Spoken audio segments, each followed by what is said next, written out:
Welcome back to Mr. Bet on You. I hope you guys are doing well. Today is Sunday and we go live every Sunday. A lot to go over today, like usual. Special guests today, special topics, a couple videos we're going to watch, possibly a giveaway. I'll get into that. Some shout outs to give. Peep the sign up above.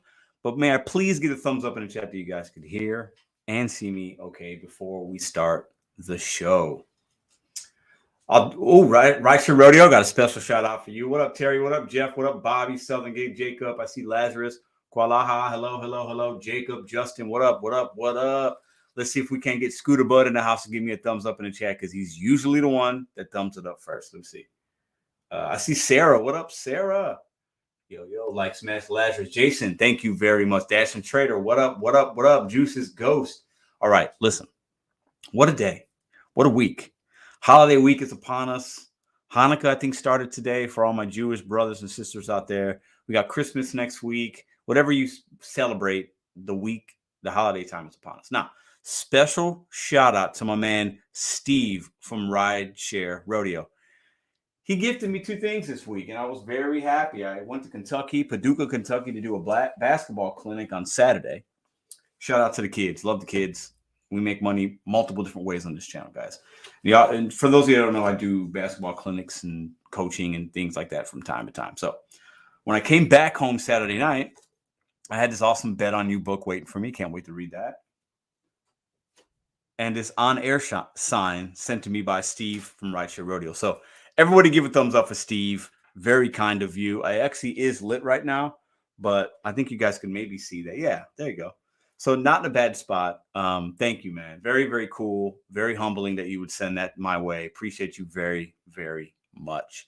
Now, let's get into tonight's topics. What up, Gary? And then we're going to get into kind of what the show is going to be about tonight, the special guests that we'll have on, the possible giveaway. If you guys might have a hand in helping with that, we'll see how that goes. And then I'll get into how my week was, what the week's going to look like, and we'll get on with the show. Now, I had something interesting hit my desk this past week. I'm going to show you a little video. We'll watch it. I'll talk about it. And I want to get your guys' opinion on it in the live chat. And the StreamYard link will be open tonight as well. So there's a restaurant owner that wanted to test out charging delivery drivers, whether it's Doordash, Grubhub, Uber Eats, charging drivers to be able to pick up from his restaurant. The reason he was going to do that, I'll show you guys that in a minute, but I'll give you a little teaser. Basically, he was having issues. This is a really busy place. He was having issues with people coming and get his customers' food from his establishment and stealing the orders. At least that's what he said. So he wanted to implement a system to where, you know how some places say, can you confirm the order for me? Listen, we've talked about that. I have no problem. As long as I have the bag in my hand and I know it's the right food, I'll confirm it with them all day. They're a business owner. I get it 1,000%, right? That's where I stand on it. As long as I got the food, I'll show you confirm. Hey, have a nice day. Hope you guys have a great shift. Boom. Thanks for, what you do. That's how it should go. And if you do something different or feel something different, we can argue about that tonight. But he's taking it a step further. He's suggesting, I want to see your driver's license. Okay. Now, this isn't every time possibly, but maybe it's to know who you are. Once again, that's the next level. It could be debatable whether or not you would do that. I'll tell you right now, if I walk into an establishment and they're treating me nice, I see that they're having some issues and they want to know who I am and that I'm the right person, I have no problem validating that with them one time. And then after then, they're going to know my face and see me. No problem. I don't have any issues with that. But some might feel differently, and that's fine. But he's taking it to the next level, the next planet, a different stratosphere. He's saying in order to sign up and be a driver for him, even though he's using the third-party apps, we're not his employee, he wants to charge us $1 when we pick up an order. We're going to get into that. And I've never seen or heard anything like that before. Maybe some of you guys have felt witness to this. We're going to watch a little bit of a video clip about that, and you guys will see some screenshots within that video clip. And it's rather interesting, to say the least. Also, made some content this week talking about Earn by Time. Shout out to my boy Joe Easy, JO_EZZY Delivers. If somebody's a moderator, please put a link to that channel in the chat. He's one of the featured channels this week.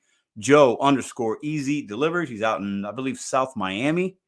He's making some really good positive content. He does Instacart. I believe he does Uber. He does Doordash. Actually, I know he does all three. Just started to really get to know who he is this week. He's testing and talking about the earn by hour, and he's having some success with it. At least he's seeming to have some. At least that's what he's telling his viewers, right? I'm going to say this, and I'm going to say it with a little bit of gumption, a little bit of levity in my voice. Earn by time is complete bullshit. Ooh, yep, I said it. Let me say it one more time. Earn by time is crap with a capital C. Okay, we could talk and debate that tonight. Madison went out, my girlfriend. She has been doing DoorDash every, a little bit here and there, just because she went out today. It hit our market, and she hadn't worked since it hit our market. And she called me. She goes, I don't know what's going on. It's not telling me how much the orders are. And listen, she got the order. She got the screen, and I guess she didn't read everything. And I'm like, listen, just decline the next 2 orders, because she accepted one. So I declined the next 2, and then it'll go back to earn by order. So it added another one to her. She didn't decline it. She took it. Anyway, long story short, she said she made $40. She was out for, I think, 3.5 hours. That's crap. She was upset. It was the worst shift she's had. She didn't make any money, because when you select earn by time, you're probably going to get some shit orders. Even if it's not a lot of mileage, it's going to take you 15 or 20 minutes to complete a DoorDash delivery. So you're probably going to make $3, $4, $5 on those orders. That's crap.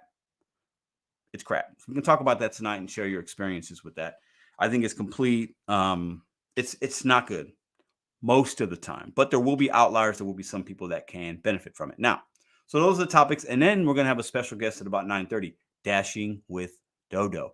Dashing, W-I-T-H with Doe Doe, D-O-E, capital D, D-O-E, capital D-O-E. She's going to be on the show. We're going to talk about her YouTube channel, talk about how she got into gig life. She's an up-and-coming YouTuber. I would love for you guys to go check her out. Let's get her to 1K subscribers. She needs about another, let's say, almost 300 by the end of the year. Can we do that in a couple of weeks, week or 2, week and a half? Let's see, 2 weeks, right?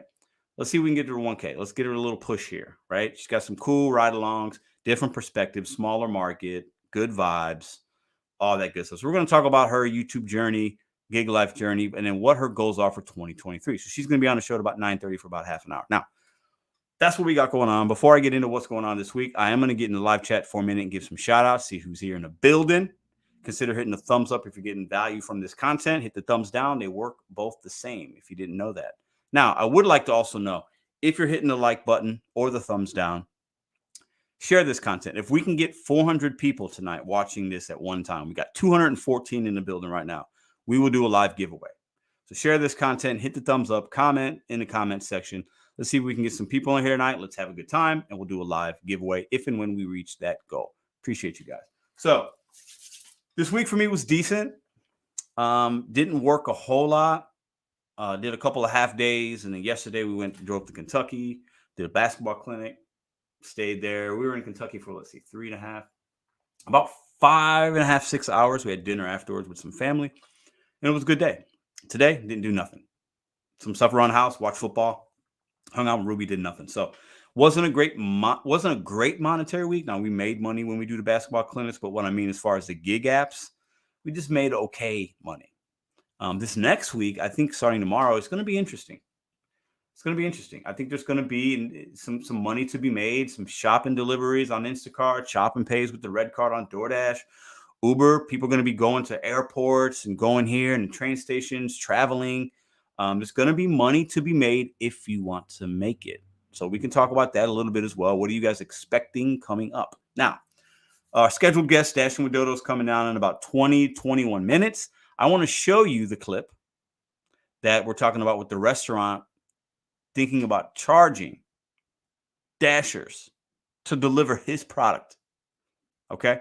Before we get into that, let's get a shout out. Driven Dad, what up? What up? Nomadic, I see you. I see you. What up, Jeff? What up, Lazarus? Yeah, she is. She's good peeps. She's good peoples. I actually saw some of her content about a month ago, and I featured her, I used her in one of my little videos, right? And then I remember she was like, "Oh, that's me. Hey, that's me." And I think she was surprised to see it. And then I started watching some more of her stuff, and I've seen her in other channels. So I think she's definitely an up and comer. So I want to show you guys what she's about and shed some light on these other new, cool, up and coming people that are giving you content. Because I remember when I was first starting out, and it's always nice to show some love to fellow gig tubers that are giving positive, good information, right? All right, so what up, delivering with Ellen? Hello, hello, hello. All right, Dasher Benj, what up, what up, what up? I see Akeem in the house. Gary, thank you for dropping that link. Appreciate it. I see Yost Malone. What up, Matt? Scooter Bud, what up, what up? Purdy, what up, what up? Vicky, Brandon Diaz, always good to see you. I got my man Dash and Trader in the house. All right, so gonna have a good time tonight. Consider sharing the live. Let's see if we can get 400 people up in here tonight for Dashing with Doe Doe. Now, what up, Renee? I'm going to go ahead and show you guys this clip, okay? And I'm going to make sure if I can get the audio. Saying it like it is, what up? Arizona in the house, AZ. But before we do that, I want to show you this one because this is going to be a 40-second watch, right? And we also talk on this channel, especially the holiday seasons, guys. Listen, the holiday season is upon us, right? We're out there. It's cold in some markets. Even if you're in Arizona like Dino, he's been crying like a little baby. I think it's like 50 degrees, and Dino's like, it's cold. Dino, it's not cold. It's 29 degrees where I'm at, okay? But it's cold in places. It might be snowing. In the East Coast had snow. Buffalo, it snowed yesterday. I think parts of in that area, right? Northeast. If you're a customer, consider tipping your drivers. Now, if you don't, this is what I need you to do. Let's watch this video real quick. See if we can't get the audio on here. Let me see. I want you to watch this funny little clip. If I could bring it up for you guys, let's see.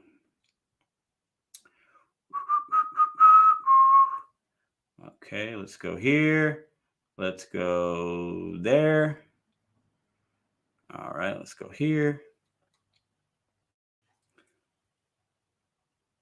Here's a life hack the restaurant companies don't want you to know. Instead of going out to lunch and spending $90, can you guys hear that? For a mere $2.46 estimated, you can make a bologna and cheese sandwich that will quench your hunger, make your taste buds go absolutely wild with a little yellow mustard, and save you an estimated $14,620.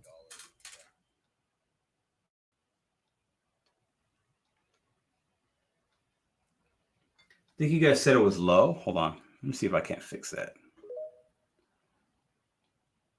Oh, Lord. Hold on. Oh, Lord. I don't know technology. All right, hold on. That was a sandwich. Let me see if I can hit it again. Can barely hear it. Really low. Really low. Video within a video. Oh, is that why? Maybe not. Hold on. Let me try it again. I want you guys to watch this if I can. Hold on. Oh, Lord. Pedro, get your shit together, bro. Okay, let's try it again. Maybe. Hold on. Okay, let's try it again. Hold on. Good Lord, have mercy on my soul. I hate computers. I really, really do. Okay. Is that it? No. Here's a life hack the restaurant companies don't want you to know. Instead of going out to lunch and spending $19, $20, $22.99 for a mere $2.46 estimated. You know what? I'm not going to keep doing this because I will get pretty pissed off. I just don't really like technology. So anyways, listen. To make a long story short, that was a sandwich. He was making a bologna sandwich. He was giving some information out saying, hey, listen, times are tough. When you go out to eat to lunch, you're spending $15 to $20 on a lunch, right? People don't, they want us, we want people to order, but we want the right kind of person to order. Let's not kid ourselves, right? So basically, if you do that every day for lunch, you're going to spend $10,000, $12,000 a year. If you don't have the money, if money's tight, make a sandwich. We talk about that all the time. Make a sandwich. That nice bologna sandwich, little whatever kind of cheese you like. That looked like a white American. Maybe it was Swiss Monterey Jack. Who knows? A little mustard. Toast your bread. Don't toast your bread. Little bologna, little turkey, little ham, whatever you like. Put all three on there. Put 3 different slices of cheese. Put 3 different slices of bread. Make yourself a double-decker. Cut it in half. Brown mustard and mayo. you're good to go. Anthony Rice, thank you. Listen, if you don't got the money, make a sandwich. You'll save a lot of money, and you'll save us the agony of delivering you some food on the cheap. Because you will. Anyways, appreciate that. All right, I was trying to show you all that video. Maybe I'm not going to be able to share the other one because if you guys can't hear it, I don't want to play it. Anthony, appreciate you very, very much for the $4.99. So I don't know why you guys weren't able to hear that. Let me see. Somebody tell me why you think you guys heard that too low. Somebody drop me some knowledge real quick. Toast the bread, always. Somebody leave me a comment. Why do you think that sounded so low? So I want to show you this next video, but I don't want to do it if you're not going to be able to hear it.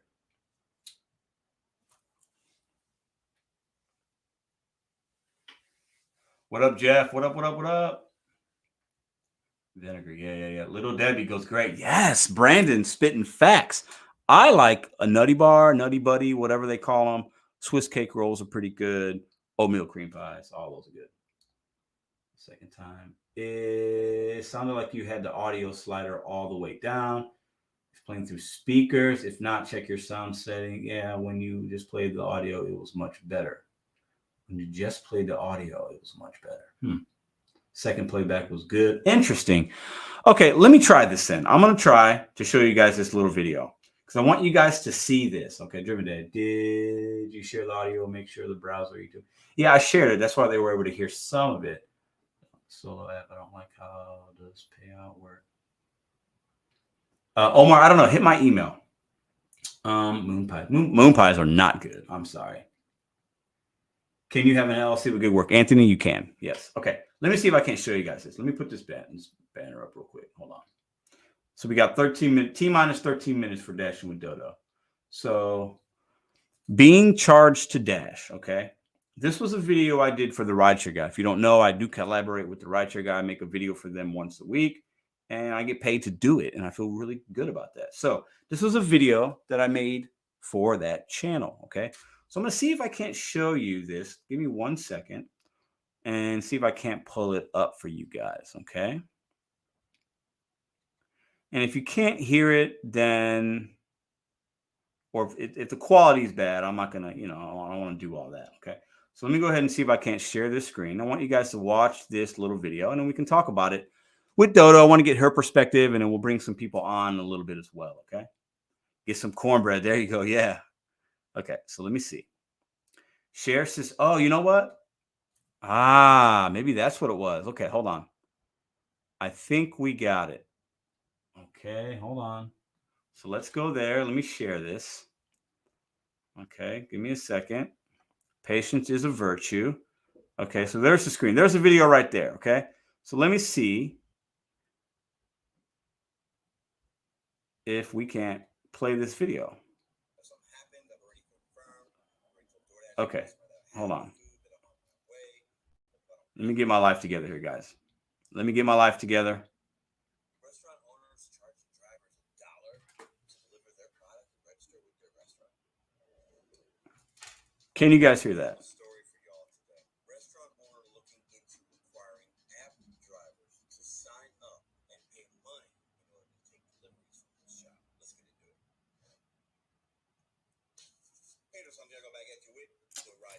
I wonder why it's not. I wonder why. I don't understand why you guys can't hear it. Hold on.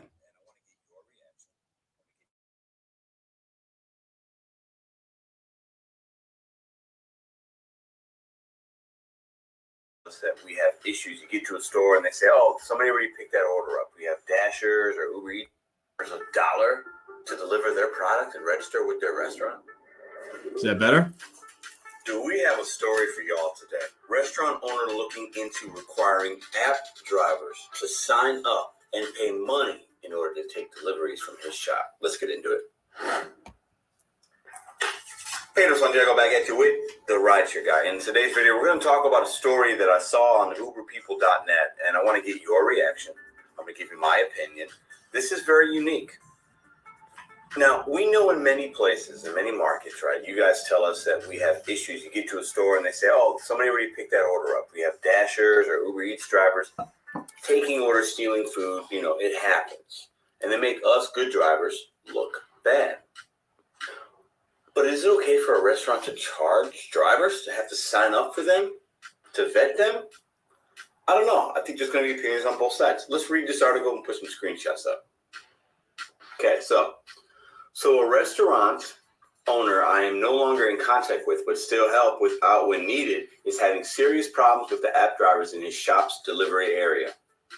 He's proposing that all drivers register with him. Interesting. His proposal, he is asking my opinion on this, is that when a driver shows up for the first time, he will require them to show their account on the app and ask for their driver's license. Now, I don't mind, hey, can you show me, can you confirm pickup? Restaurants do that. I think that's okay. I think that's normal. They're protecting their business, right? But driver's license, interesting. If they refuse, the restaurant will refuse the delivery. So I show up to a place and I don't want to show you my driver's license. And they'll say, no, sorry, order's ready. I'm just going to dispatch it. And who knows how long another driver's going to come, right? The restaurant will let the driver take the delivery if they give the info and tell them next time they come, they will need to register with them for $1. So you pick a delivery up from this guy. You show him your ID, your app, the order. Next time you show up, now that you've registered, you're going to have to give them $1. If they do not register, they will no longer be able to pick up deliveries after the first one before asking to register. Oh, Lord. What a wild idea. The registration system is simple. The restaurant will issue them a 4 or 6-digit number of their choice, and the driver will sign into a delivery terminal when arriving. Delivery terminal? What is this, an airport? The restaurant is super busy, so they have a dedicated driver coordinator who delivers with assigning orders to the in-house delivery drivers, as well as managing all the app deliveries. So they have in-house drivers and app deliveries. Once the driver signs in, the driver coordinator will assign the app delivery to the driver so that the restaurant can keep track of the app drivers taking their deliveries. Keep track. Wow. So we're kind of like, they're treating us like we got to, like, be an employee. We got to give them an ID. We got to do this. We got to give them money to work and deliver their food. Wow. The point of this is to ban drivers who pick up and cancel in addition to, I get that. In the owner's words, prosecute the drivers who also pick up and cancel. He goes on to tell me that he had 36 deliveries just last week that were picked up and canceled. And he is still fighting with Doordash and Uber Eats on payment for 36 in 1 week. That seems excessive. Now, this place must be super busy, but 36 in a week seems wild to me. That seems like maybe an exaggeration. I could be wrong. That's a lot of orders.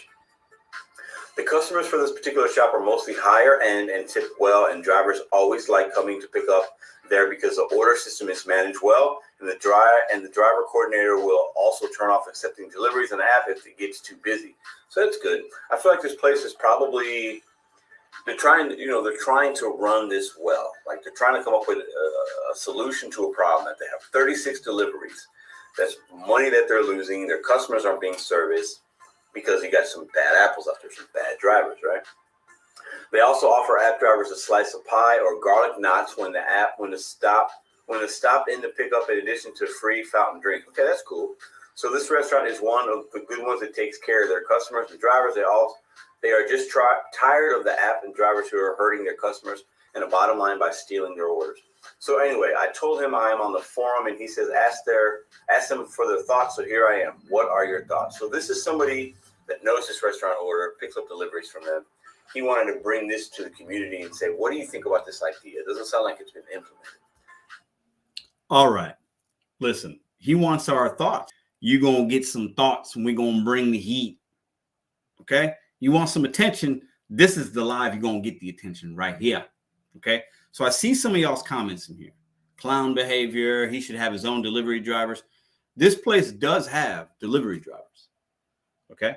They do have some, but obviously they don't have enough because there's a lot of these places order, and a lot of them, even some pizza joints. You got some drivers, but like you're going to have to facilitate to the third party. Now, I want to talk about this tonight and get y'all's opinion, because I think there is two different ways to look at this. Okay. Do I blame him for trying something and asking his fellow drivers and people with the community, what do you think? I do not. Good business owners will get the opinion of people, whether they want to, whether they're going to get what they want to hear or not. He sees there's an issue in his restaurant. Dashers, drivers are stealing food. There's issues because then that's hindering his bottom line and his future customers, right? So I get it. If I'm in his shoes, I would be trying to do something as well. But is this it? Now, it's easy for us as drivers to say, okay, all right, you want me to confirm pickup? Okay, cool. You want me to show you your driver's license so you know that it's me? All right, I think some of y'all would do it and some of y'all won't. It's a personal preference, okay? That I can deal with because you're only going to have to do it once, maybe twice, right? Then they start to know who Pedro is. They know who D is, who Juice is, who Squalaha is, who Bruce is, who Cliff Dog is. They see Cliff Dog, then they're like, okay, I know who Cliff is. He verified with me and my team. He's good. I can trust him with my deliveries. I want to help him make money. I'm good with that. What the does a dollar come into play? What is a dollar? Do you honestly think as a business owner, a dollar is like a dollar? It's so petty. It's so weird. You want us to pay you, register as an independent contractor with your restaurant, but we got to give you $1? Where is that? Like, okay. I'm almost more offended that it's $1. And I'm not sure if it's $1 just one time or is it $1 every time? Because look at it like this. If I want to steal your food and this is a nice place, I'll gladly give you $1. Right? And then still take the food. But are they going to prosecute? He didn't mention that by taking the ID. Are they photocopying my ID so they have my information? I'm not cool with that. But $1? Is it one time? Is it every time? $1. I mean, come on. So this is a busy place. Let's just say 100 orders go out there a day. Who gets that $100? Is he getting $100? Is $100 going to the person that is working that takeout area? Is that how he's going to pay them? I think that dollar is probably going to the person that he hired because they're complaining they're not making enough money. So he's trying to figure out how to facilitate to keep them. That's what I think. I've ran restaurants. I'm thinking that's what it is. All right. I don't want to get too far. We got about 3 minutes before Dashing with Doe Doe shows up to talk. But what do you guys think? I'm sure I've missed a lot of really good comments. I'm just ranting and giving you my opinion on it. It's weird. But I also, if somebody wants to come on in a little while and talk about the restaurant side, I do not blame him or anybody that had a restaurant that was trying to fix an issue. I think there's something to be said for that, right? When you're a business owner, you're going to make mistakes, but the biggest mistake you make is if you don't try things and if you just are content with bad results, then you're really going to fail. He's obviously has had some success and he wants that to continue. So he wants to figure some things out. All right, let me read some comments before Dashing with Doe Doe pops in here. That was a great video explaining the situation. Appreciate that, man. Let me see. Maybe he should pay us an extra $1 when the food is delivered. Yeah. I mean, think about that. You're going to pay. And he wants us to pay? What is that about? That's crazy. I mean, this is crazy. Dino about to make a video about this. Yeah. Help me out, Bobby. I made a good point. I can't. Sorry, guys. When an owner is paying a contractor to build their house, they do not deal with the subcontractors. The contractor does. Yeah. Registration is okay. They then needing to view approval. Yeah, I don't feel like me registering or whatever word they want to use my account is bad. Me verifying, there are a lot of bad dashers out here. Me saying, yeah, I am Pedro Doordash Santiago. I am here. I can confirm the order. Building a relationship with these places, especially a busy place like this with high volume tickets, you need to do that. That's going to be super important, right? But it doesn't really, like, the whole dollar thing is just weird. And if they had to take a photocopy of my ID, I'm probably not going to. But I wouldn't mind showing them my ID. I don't have an issue with that, right? So we're going to bring in our guest here in a moment. I want to get her perspective on it. Me and her didn't talk about this, but she's going to introduce herself. We'll talk about her. And I want to see kind of what she thinks about it. And then you guys can stay in a chat with us and also continue to give your feedback and your input. And then I'll open up the StreamYard after we talk with Dashing with Doe Doe. Her name is Tiffany, by the way. Then we can open the StreamYard up and we'll see people want to talk about this. So let's go ahead and bring her on, get the headset on. And if you guys don't know who she is, obviously, moderators in the chat, go ahead and feel free to drop a link to her channel. and show some love. So let's go ahead and bring her up here. What up? What up? How are you doing? Hey, I'm good. How are you? I'm doing fantastic. Thank you for being part of the live show. Really appreciate you coming on and spending time. I know you're busy, and I just wanted to, get that out the way and let you know I really appreciate you coming on. Thanks for having me. No problem. So, I got a couple questions for you. First off, how long have you been doing gig work, and then how did you get into making gig content and getting on YouTube? Can you just give us kind of a little bit of a backstory? So I've been doing it since about June of this year, so not very long. I just started doing it part-time initially, and I'm really nervous, sorry. It's okay. So I wanted to get out of my current job that I was in, and I was trying to find an out. And when I started doing Doordash part time, I realized that it could be something that could sustain me for a while. Mm. I was wrong about that, but Mm-hmm. that was my thoughts at the time. And I started creating content because I would go to YouTube to learn how to be more efficient with DoorDash once I was doing it full time.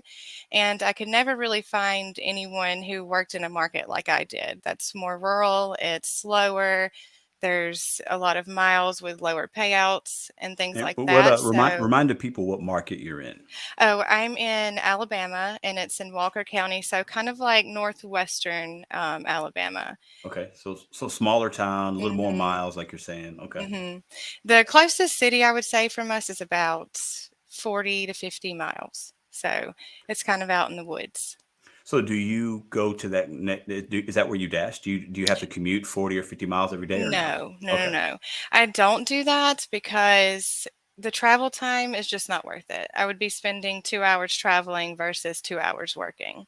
Yeah. Because there's not anything between my home and that market that's going to Hmm. be like dashing along the way. It's not going to work that way. Yeah. So So, you do gig work in your community where you live. Like yes. that's yeah. hmm Okay. hmm Yeah. That's I cool. don't live in the actual zone. My home is outside of the zone, but it's Hmm. about 10 miles away. Okay. Not too bad. Okay. Mm-mm. So hmm you said you got into it. You started part time, then you saw that you can make some money. You wanted to get out of W-2 life or whatever else you were doing, right? But hmm now you're saying it's not as maybe sustainable or lucrative as you thought it was in the beginning. Is that kind of what you're saying Um, too? it really has to do with the change up in the pay models Mm, because you have to change along with that. And if you're, say, for example, cherry picking, and now we have the diamond zone that earn more or accept more, earn more. mm-hmm, So now, if you were cherry picking and you have a low acceptance rate, you're not getting any offers anymore at this mm, point. mm, So that's what I'm actually doing now is getting my acceptance rate up to see mm-hmm, what it's going to be like. And I actually got it up to 51% tonight. So mm-hmm. tomorrow I'm going to start at 51% and see what the difference is going to be. And being at 51 because you're in a diamond zone, right? hmm So Now I am, yeah. you want to see what that if it's going to help you at all or whatnot. hmm So I get that. I think we forget. I think at least myself. I'll speak for myself. We forget that there are a lot of different zones in rural, urban, more mileage, less mileage, different. Where you're at, maybe you have more fast food. Whereas me, I have hmm fast food plus I have like a little bit high end or maybe some local joints. And somebody like you might not have that, right? So Right. like when I make a video and I talk about this or that, that's my perspective. But I also have to, when I watch a video like yours, I'm reminded that that's not the truth or the realness for everybody. That's not everybody's Mhm. reality because we all have different ways to make money, different times that we work, different zones, different goals. So I always like watching people that work in a very different zone because it gives me a different perspective. Right, yeah. That was one of my main reasons to start my channel is to give people my perspective of what Hmm. it's like because I know that some people will also who work in areas like I do might not be brave enough to show what offers they actually take because you could get Mm, made fun of or you're yeah. stupid for taking those orders. You shouldn't be doing that. But from my perspective, it's kind of necessary to do it to keep up your your earnings. Mm, yeah, because do you find where you work, if you didn't take a $4 order going a couple miles, right? Hmm. And you were trying to really cherry pick and be patient, do you feel like then sometimes you'd make no money in an hour or half an hour because you're just waiting for something better, but it's better to make a little bit? Is that what you're saying? Well, when I was top dasher, I was able to cherry pick for the entire month, and I had a lot of success with that. And Mm-hmm. it works with the top dasher program because it's not on a rolling basis of your acceptance rate. Basically, you have that Mm-hmm. top dasher status for the entire month. We all know Mm-hmm. that. Mm-hmm. So it was easy to do that. But when the diamond program came out, it wasn't the same. I wasn't declining offers, and I would be able to still make $21 an hour because I'm getting offers still being sent to me. Versus now, I can decline offers, but I'm going to be sitting for another 2 hours to get another crappy offer coming in. Yeah. Yeah. Mhm. So, now with the gig content, right? You wanted to show your perspective, what it's Mhm. like, and you're obviously not afraid to show the people the realities of it, the good, the Mhm. bad, which I think is good, Mhm. right?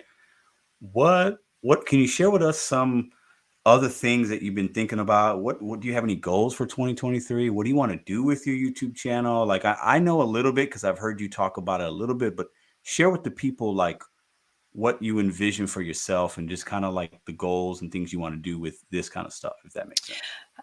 Well, I've always wanted to have a blog or some sort of writing or expression.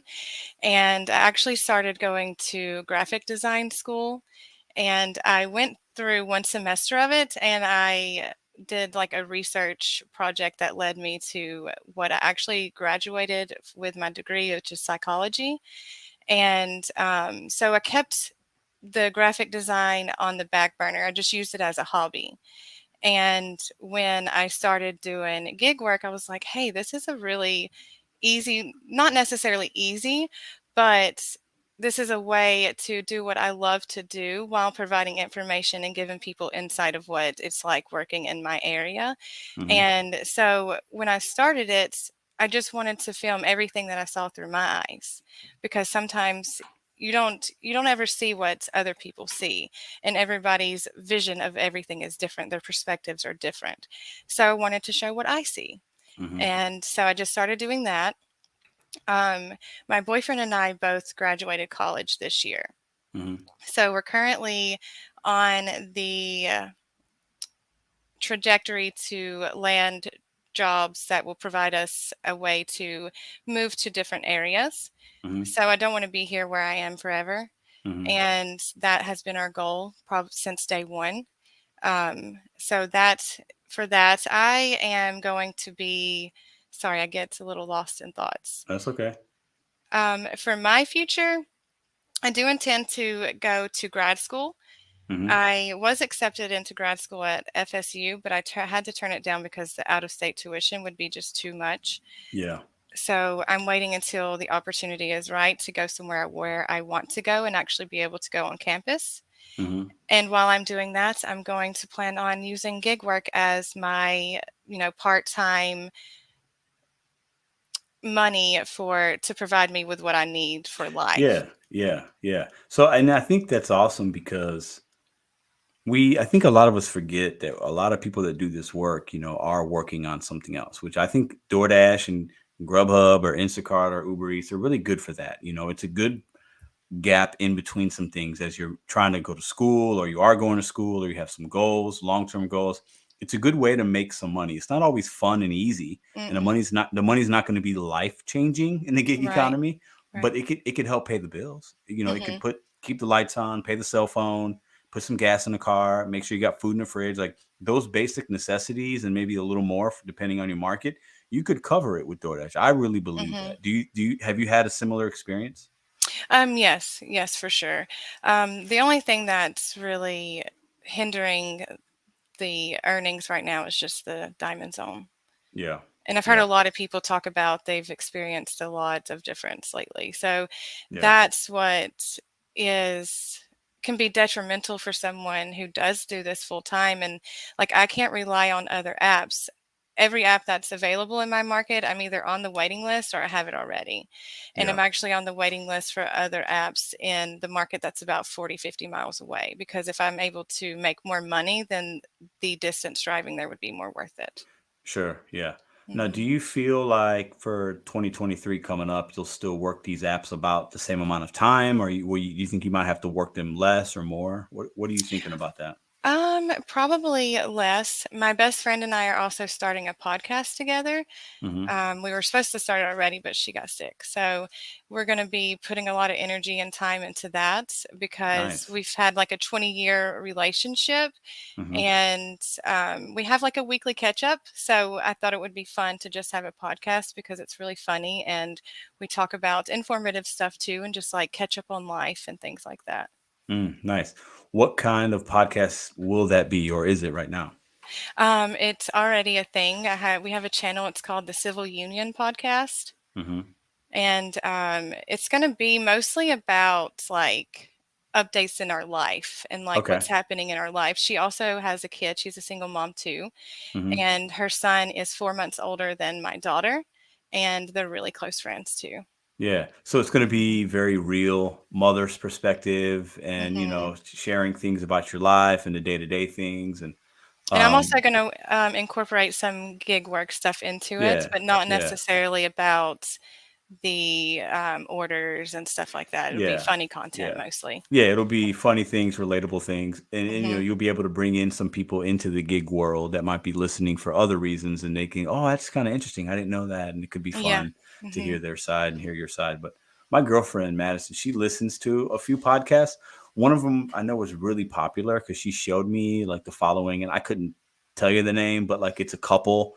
And they've got some kids, and they drop a show, I believe, every Friday, and she listens to it in the morning and as she's working hmm out, and she's always telling me about like these things that they're talking about. And she talks about what's interesting about these podcasts sometimes, and I imagine yours might be similar, maybe you want it to be like this, is like she imagines like that's her friend, and she's giving me the guy, like she's telling me and filling me in on their lives. I'm like, you don't even know those people. She's like, no, I do, because I listen to the podcast. And hmm I think it's really neat that people can do that and share themselves. I know that's not always easy for everybody, but I think I there's have a a lot of value in it. podcast. Yeah, I have a podcast that's like that. And I've gone Yeah. through and listened to like numerous previous podcasts that they've had just to fill time while I'm driving. Yeah, yeah, yeah, yeah. I don't And you just feel listen. like you know them so well because you're just laughing with them and you're replying to them in your head and you're Yeah. like having a conversation with them. It's fun. Oh, she says the same thing, and today or yesterday or today she told me you got to listen to this episode that came out on Friday,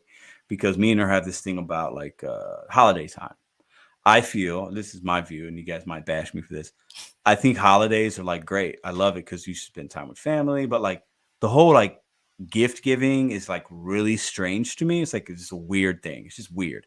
Like adults giving adults gift to me is like really strange, right? And it's like we're telling people like, oh, okay, what's on your wish list? Okay, yeah, I want these three things. Okay, and you just buy them that. It's really strange. Like for kids, I think it's different because it's like a moment for kids. You go down the hmm steps, there's a Christmas tree or It's a whatever you magical celebrate. time. It's a magical time. But for like adults, like I got her parents like, oh, what would you like for Christmas? I'm like, please don't get me anything. I'm good. Like, you're just gonna give me a sweater that I probably don't like. You're gonna waste your money. Everybody's hmm talking about how money's real tight right now, but then we buy things that really don't matter. It's weird. But in the podcast you watches, they were talking about, the couple was talking about like the guys on like how I think, and the wife's on Madison's side, and it's kind of interesting because they kind of have to compromise some things. But anyways, didn't mean to ramble, but podcasts can be fun because they're really relatable, and I think hmm you get into these people's lives and you get to know them. And so I'll definitely be tuning in when I can, and checking out what you guys got to offer over there. So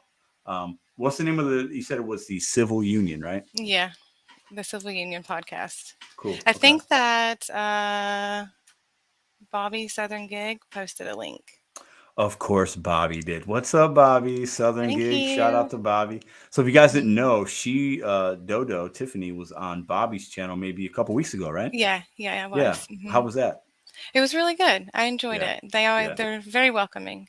Yeah, definitely. You know what I like about, and I think I would imagine you're starting to kind of, you're making the rounds right now. You're kind of newer to a lot of people, and you're making some content, some really good content, and you're learning that this group of people can be really good. You know, we can help each other a lot.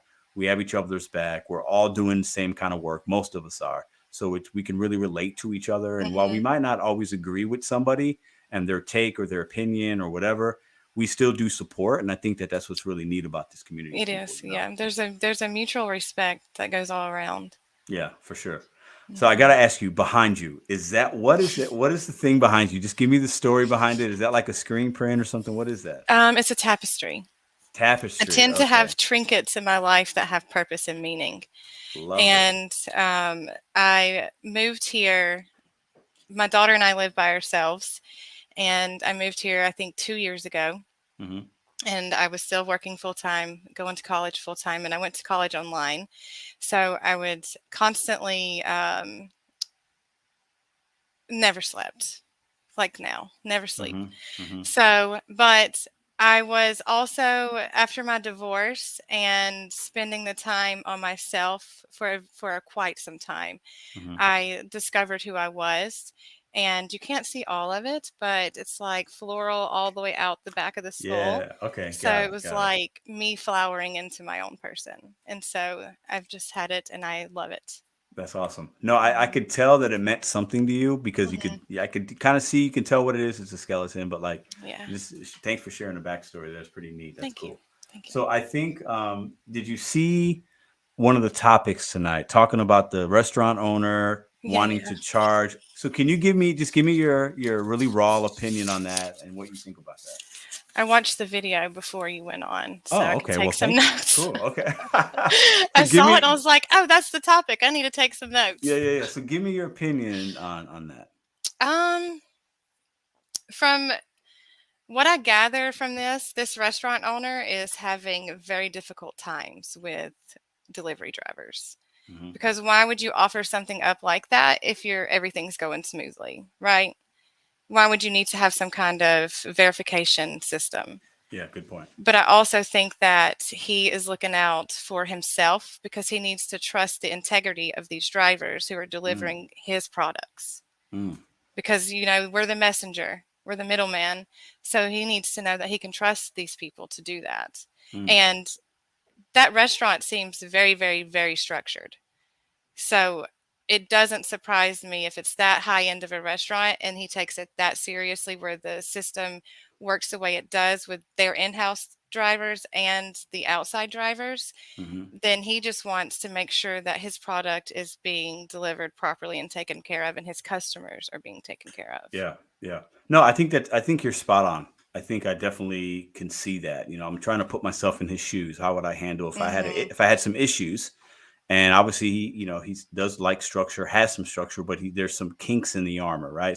Some drivers are taking food, or there's some things that are happening, and he doesn't like that. I can respect him for trying something, but the whole dollar thing is a little weird. That makes no sense to me. I have a theory. Let me ask you this. So I don't know how it is in your area in Alabama, right? But we do have some in St. Louis. We have a lot of like local spots, mom and pop kind of joints, right? And a lot of those places, they can't sometimes afford to pay their people enough. And that to-go girl might be the one or guy taking the phone orders, or, they're obviously bagging them, dispatching them. I come and Tiffany comes to pick it up, and, they see there's a nice $10 tip on there from the customer, but they don't get any of that. And they see we get it. So now they're a little upset, and they're talking to the boss like, hey, I just worked and did all these orders, and like, you're only paying me $5 an hour, and I only made $5 in tips. And so do you think that dollar that the driver has to give the establishment when we go there, do you think that could be going to the takeout girl or guy? Well, what if they have a collective tip jar that it just goes into and it's dispersed? It's a universal thing. Because it is, sometimes it's hard to deal with these delivery drivers. I see it every day. Some of them are just unruly, is what I want to say. You're not wrong. Because it's not, it's unwarranted how some of them behave. Yeah. I think that it's just, I want to read this comment I just saw in here. It says, the merchant, so William Anderson says, still say in this hypothetical situation, the merchant should still deal with the contractor, not the subcontractor. Yeah, I think so, but what do you guys say? I want you guys to put your business hat on. You're the actual owner of an establishment. What do you do? you know, he said he in one day 36 orders, right? That just got taken, which I think that's crazy, that amount. But what do you do as a business owner in this situation, Tiffany?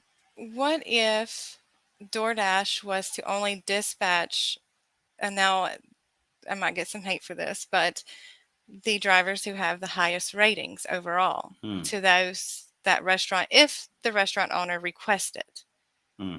so that they know that they're having their best drivers deliver their products. Yeah. Well, that's not a bad. I think there should be some kind of, you know, for me at least, I do, you know, if somebody's got 10,000 deliveries or somebody has 10 deliveries, I think those accounts should be treated differently. That's my opinion. It is what it is. I think as a new driver, you got to kind of earn your way and see what kind of customer service you can give and Hmm. can you be on time, But things not like only that. that, if they're getting the highest orders, these customers who are paying really high payouts are not getting the best service because some people don't know how to work the app very good when they first start.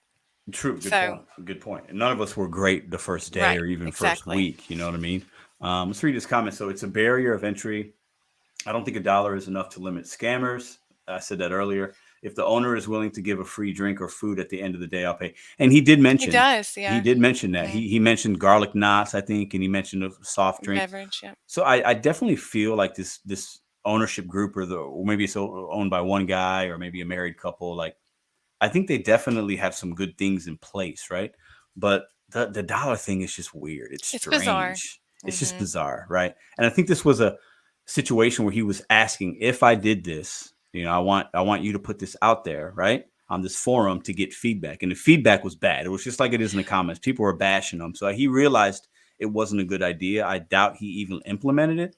But then it Hmm. allowed him to maybe then say, okay, well, they don't like the dollar thing. Okay, well, maybe I can take that away and I can try something else. Maybe it is a sign-in sheet. Maybe there's a way to validate that Hmm. it is Tiffany, it is Pedro, because there are Hmm. dashers that do take food or people working on other people's accounts or whatever. Right. You know. Hmm. Okay. Let me see here. Let me get this comment off. It also So depends if they want $1 every single time you pick up, or if that's it's a yes, one-time yes, situation. for That's sure. a big difference. $1 every time is a big difference. And you Hmm. know, I would say that there's been a few times I've actually around the holidays and various other times in the year, not often, but I'll tip the staff, like the places that I know, I might throw them $5. Hey, I know you guys are working Hmm. hard. Thank you. And that's me just kind of being kind, but also realizing that will help me in the end because I'm trying to let them know I appreciate them. Right. Hmm. You know, they're helping make me money. So I want to give them a little love and make their day good. The next time I show up, they're usually pretty quick with my order. So that $5 that I give them comes back to me, Right. but it's also a gesture to them. But $1 every time, like, you know, let's say It's a little. you're going there 20 times a week. So yeah, that's $20. So you're still going to make money, but it's just weird. $1 is weird. I don't know. It's just kind of strange. So Yeah, it's a very odd request. it's an odd request. It's a good way to say it. So yeah. Hmm. So what can we be looking out for on your channel? Can you kind of tell us like how often do you drop videos? Are they scheduled? What can you tell us about that process for you? I was dropping videos every single day, Hmm. and that worked out really well for a while. But we're in the holiday season, and my daughter's out of school more, and that means I'm working less, or sometimes she comes with me. I'll split the day up. She'll, be with my parents for half the day, and half the day she'll be with me, or whatever works out, basically. So when she's with me, I don't film. And so I haven't been uploading videos a lot lately. I just do it when it makes the most sense for me to do it. Hmm. And with starting the podcast, I'm going to start uploading videos Monday, Wednesday, and Friday, and Okay. keep it on a consistent basis like that. And if something happens like during the week that I could inform someone about, that's something new I've never seen and what I did to resolve the solution or resolve the issue, I will just post a little video for that, because I have to There have you some go. kind of Yeah. structure, Yes. and I have to have sleep. So it Yes. has to Yes. be, Yes. yeah. Making videos every day is extremely hard. I don't Hmm. recommend it for most people. I do it, but I'm a little crazy. I think having consistency and mapping it and making it work for your personal life and good balance with your daughter Hmm. and sleep, Monday, Wednesday, Fridays could be great. You know, it's good. You got to be consistent, and I think you're Hmm. learning that, finding your ways. I think that's awesome. So guys, you can look out for Monday, Wednesday, Fridays. You know, Dashing with Dodo might drop some little short videos here and there. For all my content creators out there, I really recommend you guys making some short videos every once in a while, or even just once a day. They're really easy to make. YouTube's going to really start pushing shorts to compete with TikTok. There's going to be some monetization goals for us content creators when you hit certain areas where you can make money on the shorts where we weren't able to do that before. So definitely check out Dashing with Dodo Monday, Wednesdays, and Fridays coming up.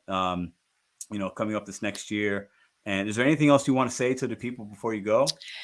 Yes, I do. There's one big thing I push on my channel. It's kindness, patience, and understanding.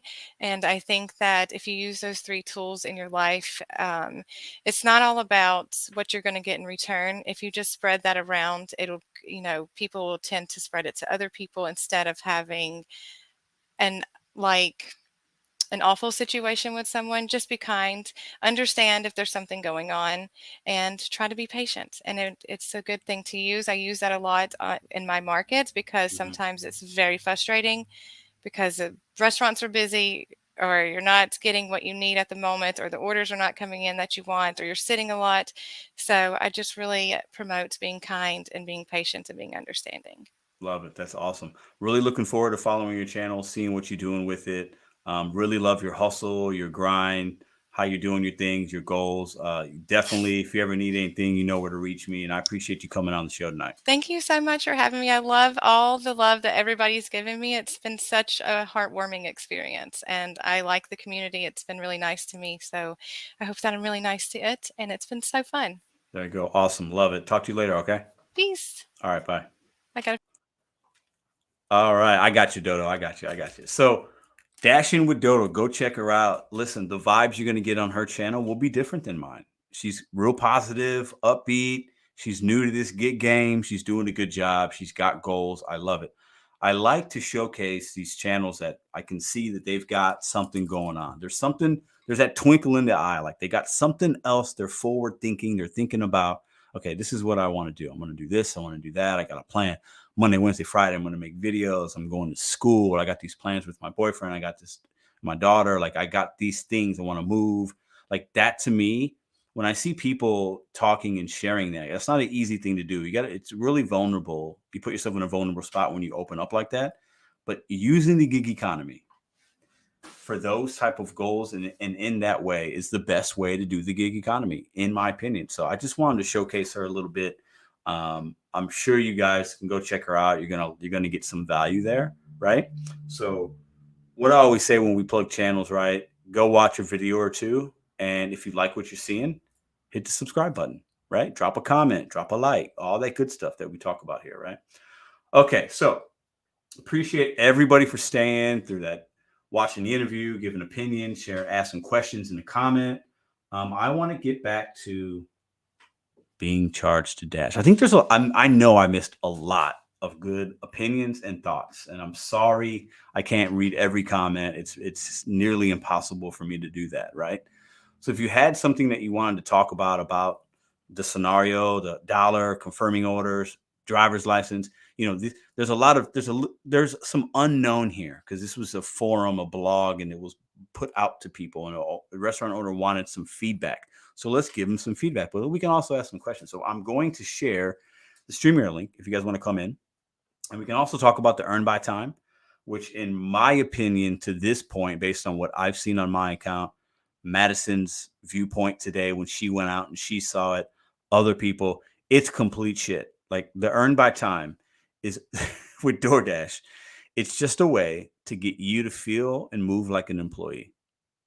It's a way they use words like guarantee and this and that.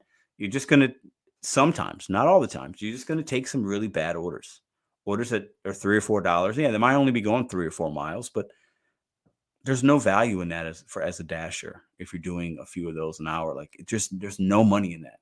There's no long-term money in taking a couple $3 or $4 orders an hour. It's just not. It's really tough, man. If you're making $12 an hour, in some markets that might be okay. In most markets, you're gonna fail in the gig economy if that is your average. You just are, because you haven't even paid for you got your gas costs.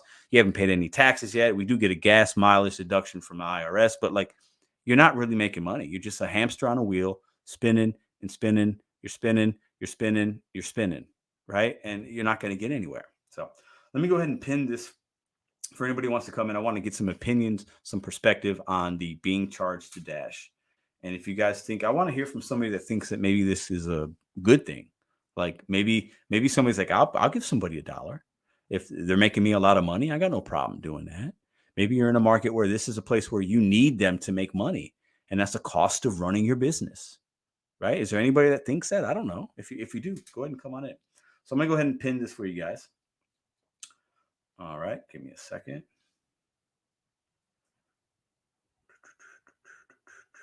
And I do want to read some chat because I haven't been in the chat a lot. Replace. Okay, so the StreamYard link is pinned for any and all that want to come on.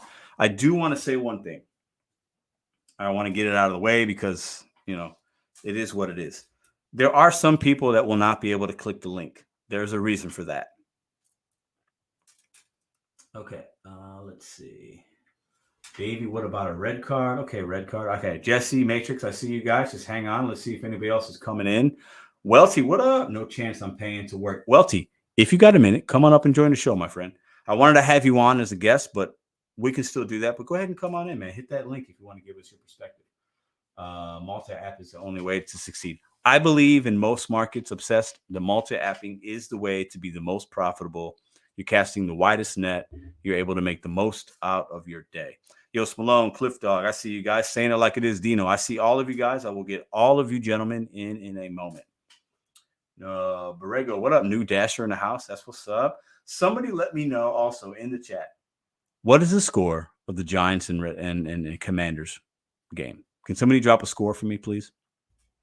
Because me and my boy Hannibal have a little wager. Well, not between us, but I need to know the score of the game. Somebody could help me out. Dashing with Dodo says, thanks everyone. Much love. Peace to all of you. Yes, Dodo. Or Tiffany. I like Dodo, but I know Tiffany's your name. So excuse me if I call you both. Appreciate you coming on very, very much. Okay, let me see. Let's see. I think I saw some scores here. Giants are winning. Living life. What up? 17-12. Okay, 17-12. My guess by the time it's got to be the fourth quarter, right? So interesting. Game still in the balance. 17-12. Washington in red zone. Oh, okay, Bobby. I see you. Okay. So Washington might be taking a lead here in a minute. Uberlift Phoenix, what up? Appreciate you, bro. Appreciate you. All right. So I see we have a fine establishment of gentlemen. Jesse, Matrix, Cliff Dog, Yos Malone, and Dino from Saying It Like It Is. I think this is the first time Dino's been on the channel. So this is going to be kind of a monumentous moment here because I used to watch Dino when I first started. He's one of the first channels that I would watch as I was starting my YouTube journey. And I remember even commenting in Dino's comments. He might remember. I don't know. Like, Dino, where are you from, man? You remind me of my uncle. I remember I asked him that a couple times. And I think he said he was from, New York or something like that, because he does remind me of an uncle that I have. So, all right. So let's go ahead and bring in these gentlemen. I want to talk about, I think Jesse just walked away. Let's wait for he comes back. I want to talk about this being charged to Dash, what the restaurant owner is thinking about implementing in his restaurant. Oh, I got another couple people here. Hold on. I see Juice's Ghost and I see Mr. Flex. So we're just going to do all of us together now. Okay. Because that's how we do it here sometimes. Welty, I see you. No problem, bro. Okay. So let's go ahead and bring in everybody here. Jesse, how you doing, man? Hey, good, man. How are you? Good to see you. The Matrix, how's it going, brother? Good, sir. All right. Cliff Dog, how you doing, man? Cliff Dog, can you hear us? There he is. What's good, bro? What's up? Hey, well, let me see that hoodie, bro. Let me see that hoodie, man. Yeah, Bet on you. Love it, man. Advertise it. Love it. All right. We got Yos Malone in the house. What's up, brother? What's good? How you doing? I'm good. I'm blessed, man. I'm blessed. We got my man Dino. What's up, Dino? Hey, finally I made it, huh? Finally, I've been trying to get you for over a year and a half, man. Well, I'm here now, so let's get to it. Appreciate it. All right. We also have Mr. Flex. Mr. Flex, what's up, man? Yo, what's going on? Yo, what up? We got Juice's Ghost. What's up, man? How you doing? What up? What up? What up? Oh, thanks, Lazarus. Appreciate you. Let me read this comment real quick, and then we're going to get right into it. I will not pay to pick up an order. It's just the whole premise sits wrong with me. And then access to my information by more random people? ? Just have his workers verify the order by the checking the phone. Lazarus, I agree with you. I cannot disagree with that at all. Now, I want to see what this panel of gentlemen have to say about this topic. I want to start with Jesse first. Yeah, I think it's ridiculous that, and I get that maybe he was throwing out some feelers, but I think it's ridiculous that he even thought that DoorDash would approve of that, because some of it is like okay with me. Like, you want me to check on my phone, and like the ID thing, maybe I'd show you, but you're not taking my ID anywhere. You're not photocopying. You know what I mean? Yeah. But it just check that they're hitting it on their phone. That's cool, and then like we'll go about our way. But the rest of that, I'll tell you what I'm gonna do. You're denying me the order. I'm just gonna go sit in my car and then call DoorDash support and get the half pay and go on about my Walmart way. used to do that. My Walmart used to do that about 6 months ago. Yeah, I'll sit in my car. I'll accept every single order from that restaurant and just go sit in my car and get half pay every time. Like, so, Mr. Flex, what did the Walmart do? Share with me. They used to ask for ID thinking that they're gonna prevent some kind of theft. And I told her, I'm like, so I just showed you my ID, right? So what's my name? And she's looking at me all dumbfounded. What is the point of looking at the ID? You didn't write nothing down. You didn't do nothing. Yeah. You just looked at it. By you looking at it, you making me think like, oh, you're not gonna steal this offer now just because you looked at some random ID. Yeah, it's like no, it's like a little bit of a scare tactic, maybe a little bit of like, okay, it is. Yeah, most people aren't at the same point, they got paid for the product, and their job was just to release it. The Matrix. What do you say about this, Matrix? What's your thoughts on it? Hey, could you come back to me last, Pedro? Yeah, no problem. Cliff Dog. What do you think about you walk into a place and they're like, hey, Cliff, can you confirm this pickup? I need to see your ID and I need $1 for you to register to my restaurant. What are you saying to that person? I'm telling them no. It makes no sense, man. Like, yeah. So you basically, if I give scam artist, scam. If I give $1 to him, so I'm taking $1 off the order I'm already getting. Right. Then I'm having to give you $1 every time I come in there. Them dollars are gonna add up, man. I mean, I understand like people stealing food and stuff like that, but there's got to be a way DoorDash can. Yeah, but so the way I see this, the guy, what is this guy creating? Some kind of a membership to his store for Dashers? Kind of, This isn't a membership. So he's gonna have some exclusive orders for his DoorDash drivers. I'm assuming if all of a sudden Dashers are giving them dollars, you know, it's like, weird. This isn't a strip club, you know. I think it's a restaurant. I think if DoorDash would find out about that, there's got to be some kind of partnership. Oh, they would. I would say report them. I would say that people should call DoorDash and say, like, this guy's telling us to, give him $1. Otherwise, he says, he should be taken off the platform. They would definitely take him off the platform. Give me some thoughts, Yost. Here's the thing. First of all, I ain't paying no $1 to nobody. Even if I got the $1 in my pocket, that ain't happening. Second, I get it, but that's a DoorDash issue, and it's a delivery issue all around of people stealing orders. It's not just his restaurant. Tons of places are losing money off of theft. And the $1 is not going to cover it. It's not going to cover it. It's just the nature of the business. Now, well, I think what the $1 is for is for his what they charge him some kind of fee. Yeah, and I think he's trying to cover that fee with that $1. No, hold on. Hold on. But before I get back to Yost, I think the $1 is going to his staff. That's what I think. I think the $1 is a tip pool staff thing, or it's a way for him to pay his to-go girl, to-go guy to keep them happy and keep them employed so they don't leave. Because a lot of these places, and we all know this, we see it.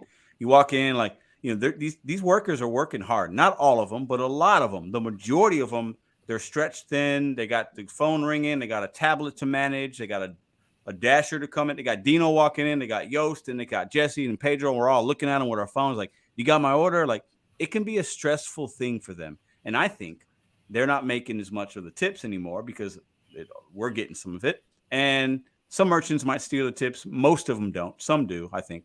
But this is a way for him as an owner to pay his to-go girl, you know, $50 a day or whatever, and she feels happy. That's where I think the dollar's going. I could be wrong, but that's my opinion.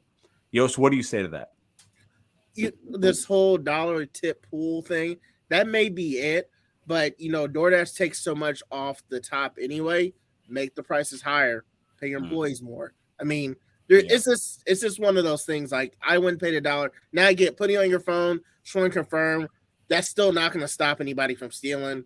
Like, it's just an issue, and I think it's a kind of a. I mean, I get it, but like I said, the people wouldn't be happy with it. So it's just a crazy thought to me charging $1. Like, so, what? Dino, saying it like it is, give it to me in the best way Dino can. I've been watching you for a while. Give me your perspective, man. Well, the way I will go in with this type of situation is that knowing that the restaurant is going to charge me $1, my minimum is going to go up to $1 for accepting orders for that particular restaurant. For example, if I was only picking up $9 as my minimum, for this restaurant will be $10, so I can get my $1 back. So I'll improvise. That's what I will do with something like that. Okay. I actually appreciate you saying that, because I think some of us, let's just say, I think this is a crazy idea that this owner has, but let's just say that's what it was. And this is one of the places you made a lot of money with, right? You know, you're there a few times a day, high-end place, the tips are good. You want to still make that money. You want those nice $15, $20, whatever it is, right? You might need to spend that $1. And if you have to adjust the orders that you accept, you're still making money. So I appreciate you saying that, because I think there's something there. We have to think like we still need to make money, even if it's crazy, you know. It could be part of the cost of us doing our business. I don't know. I think we're doing that right now with the economy. We are raising our minimums right now to match up with the rise of the economy. Like before, I used to accept the $6 and $7 and $8 offers. Now it's like $10 and up, because everything has gone up. So I'll probably do the same kind of thing when somebody's trying to charge me more to pick up an offer. Pedro, I think that's a good point.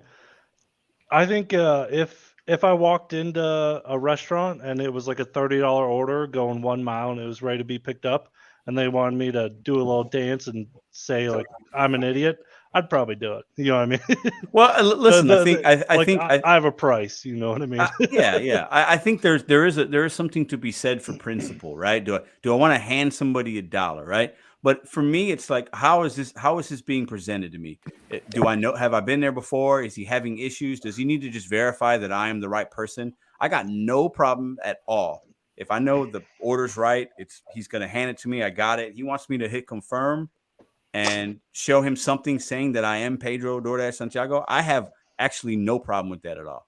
And if he's like, hey, I need $1 for this, I'd probably look at him crazy. But do I want to make $29 or do I want to make $0? Right. So like there's a little bit of a fine line there, a little, but it's different, you know. Juice's Ghost, what do you say about this topic, man? I think you're partially right on he's putting the $1 on there's guys to pay his host or whoever he's got working that position. He's not paying them enough, or they feel underpaid because they see tips from other customers.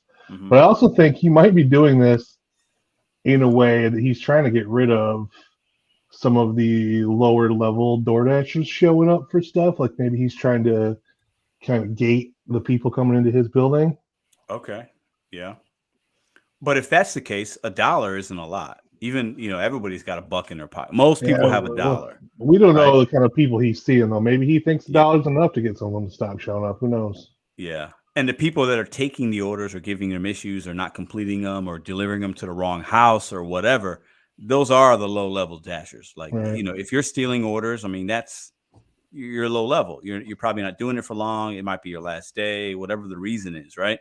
Everybody has their reasons for stealing, but like you're lower level and you're not going to be like us on the screen here and the people in the chat. You're not a person that's been doing this for a little while, or you take pride and integrity in your work.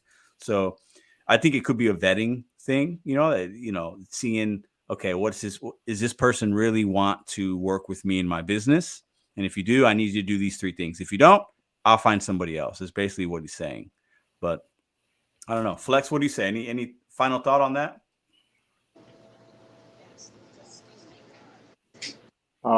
Sorry, bro, I was in my own world. What were we talking about? So what would you say an order? Let's say the order's $30, and they want you to show your ID, no photocopy. They want you to confirm, and they want you to give them $1 to facilitate that, and it's $30. So do you take the order and make only 29, or do you not give them $1 and make 0? What do you say to that? I would follow what he wants me to do, since it's not too crazy, and then I would be following up with a phone call to Doordash. Yeah. Okay. To get my $1 back. Fair. The Matrix. I've been waiting on your perspective. Are you ready, my friend? Yes, sir. All right. Drop it like it's hot. Let's go. Let's hear it. Yeah, I agree with you, Pedro. If I think that they're probably giving it to their staff, probably taking that $1. And like Flex said, I mean, if I walked in there and they asked me, to verify myself, that would be okay. I know Chick-fil-A now nationwide makes you confirm. That's a change they just made. I'm fine with that. Like, I understand. I've gone in for so many orders that are stolen. I went in for one at Panera Bread today, and I stood there for 15 minutes and then finally walked up and said, "Hey, do you have this order?" And she said, "Yeah, I made that 20 minutes ago." I was like, "Well, okay." So she remade it. I took it to the customer, but these orders are being stolen. So I get it. But $1? Yeah, it's weird, right? Bro, I mean, that is not. If he asked me for a penny, I'd be like, what the hell is that about? Like, what kind of verification is that you give them any kind of currency to establish your bona fides? Like, that doesn't make any sense. Like, oh, give me $1 and it verifies that you're a legitimate driver. Yeah, that's trash, bro. I don't think that. I don't think that's what's going on. I think he's exactly what you said, Pedro. I'm telling you, you got this idea from Aldi in the grocery carts. Oh, the 25 cent, yeah. Listen, but the 25 cents you get back. That's a genius idea by Aldi's been ahead of the curve for the last 25 years.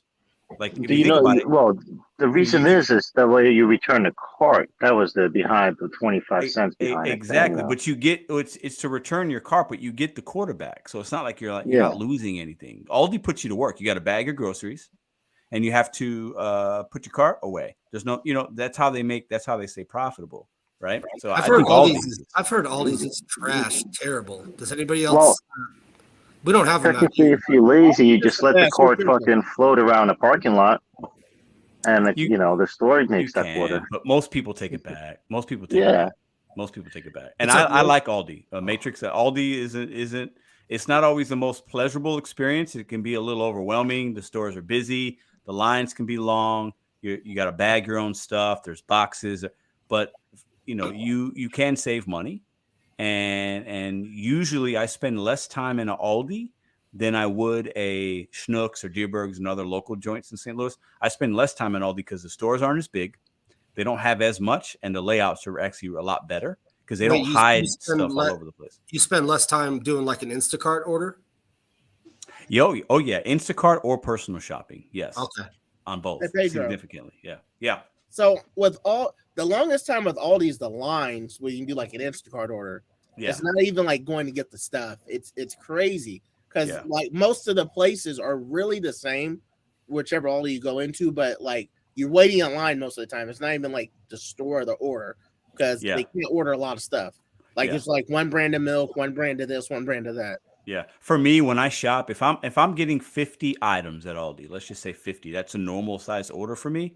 And I spend about the same, if not more, amount of time waiting to check out and bagging than I do finding and shopping the 50 items. So I know that if I shop and it takes me 15 minutes, 18 minutes, it's going to take me another 15 or 18 minutes. I have to double it for the rest of the process, right?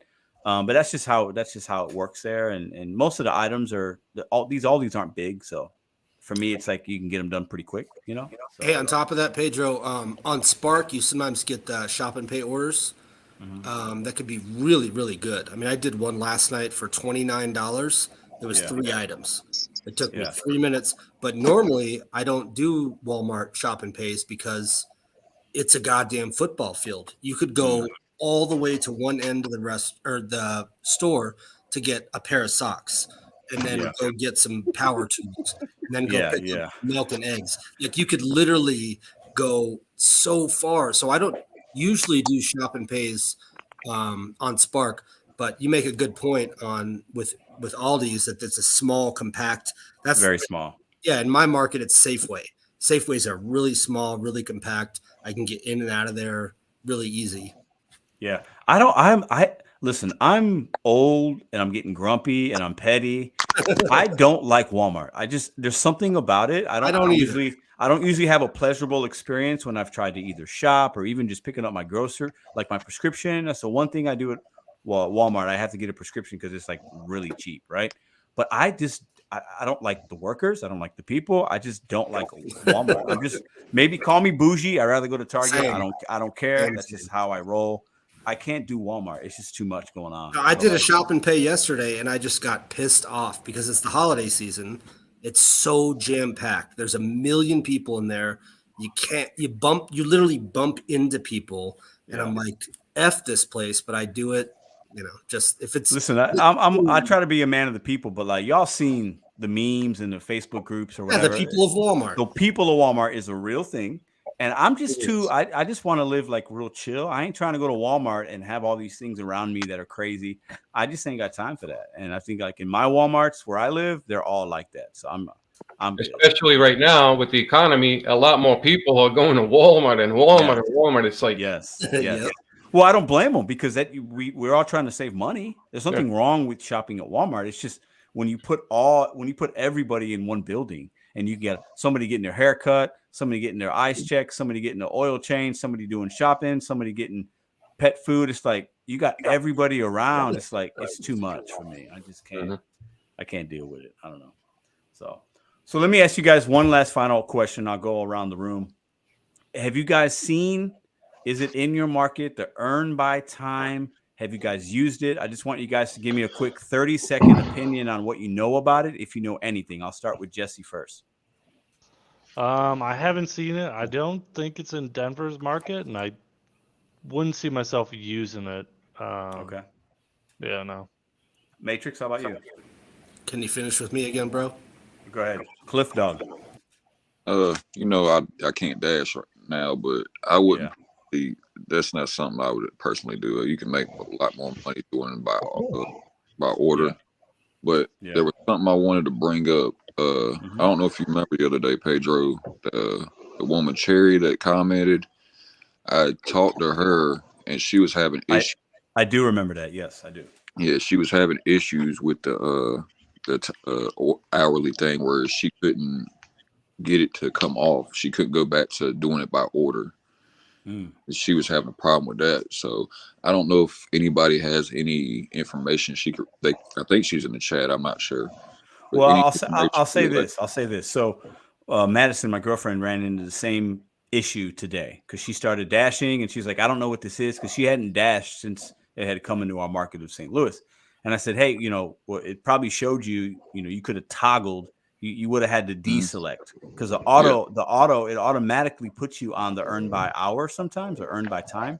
So if you see that when you start your dash, before you dash now, you have to hit earn by order. And if you don't, and you accept an order like Madison did, okay. And if you don't, like Madison did, you're going to have to, in my market, you just decline the next 2 orders and then it will end your dash. And then you will automatically go back to earn by order, right? So you just have to look at that screen and don't hit dash now yet and make sure that you untoggle it or end your dash. Or if you decline to, it'll automatically end your dash. In some markets, if you decline 1 order in an hour, it'll automatically take you off of the earn by time and take you back to earn by order. So that's what I know about it from what I've seen this week. So Okay. Yeah, I just wanted to get some information out to her to help her out. She seemed kind of distressed that day, and I just wanted to help her out. No, that was Wednesday. I remember that. And Cliff, I appreciate you reaching out and giving her your ear, man. Appreciate that, brother. Yeah, no doubt, bro.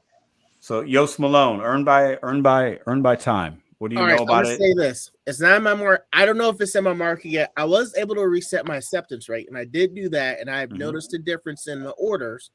And I'll say that. One more thing. My wife just signed up for DoorDash the other day, like literally signed up and got on. And I took her out. She made $61 in about 2.5 hours. Nice. But cool. she kept getting some junk orders, and I was like, "You are not taking these in this car while we're here."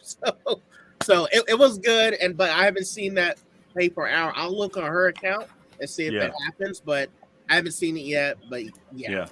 But cool. It's crazy. Dino, what do you say? Is this in Arizona? And if it isn't, have you used it or not? Or what do you say about it? Well, I don't know if it's for everybody, but in my app, the only thing that pops up is the reset your acceptance rate. Okay. Yeah. That's what they have. That's the pop-up keep popping up every day. So it's not in the phone app. I don't know if I can go to the website, maybe an email or anything. They probably send me an email for it or something. But I believe it should have been in the app, just like the pop-up for the reset the acceptance rate. That could have been probably the same way. You know what I'm saying? If I had it on that. Yeah, I don't believe I have that in my market. It might not hit your market yet. So for me, the reset acceptance rate hit, I believe, in October in St. Louis, and I did it. And then now, just this week. So you might be just about 4 to 6 weeks away from seeing it, possibly. So I think they're kind of testing it out here and there. But in St. Louis, they're basically telling me $12 an hour guaranteed. You might make more if there's tips, but what I've seen and what Madison saw today was a lot of the orders wind up, and it doesn't even tell you the amount. It just tells you the restaurant.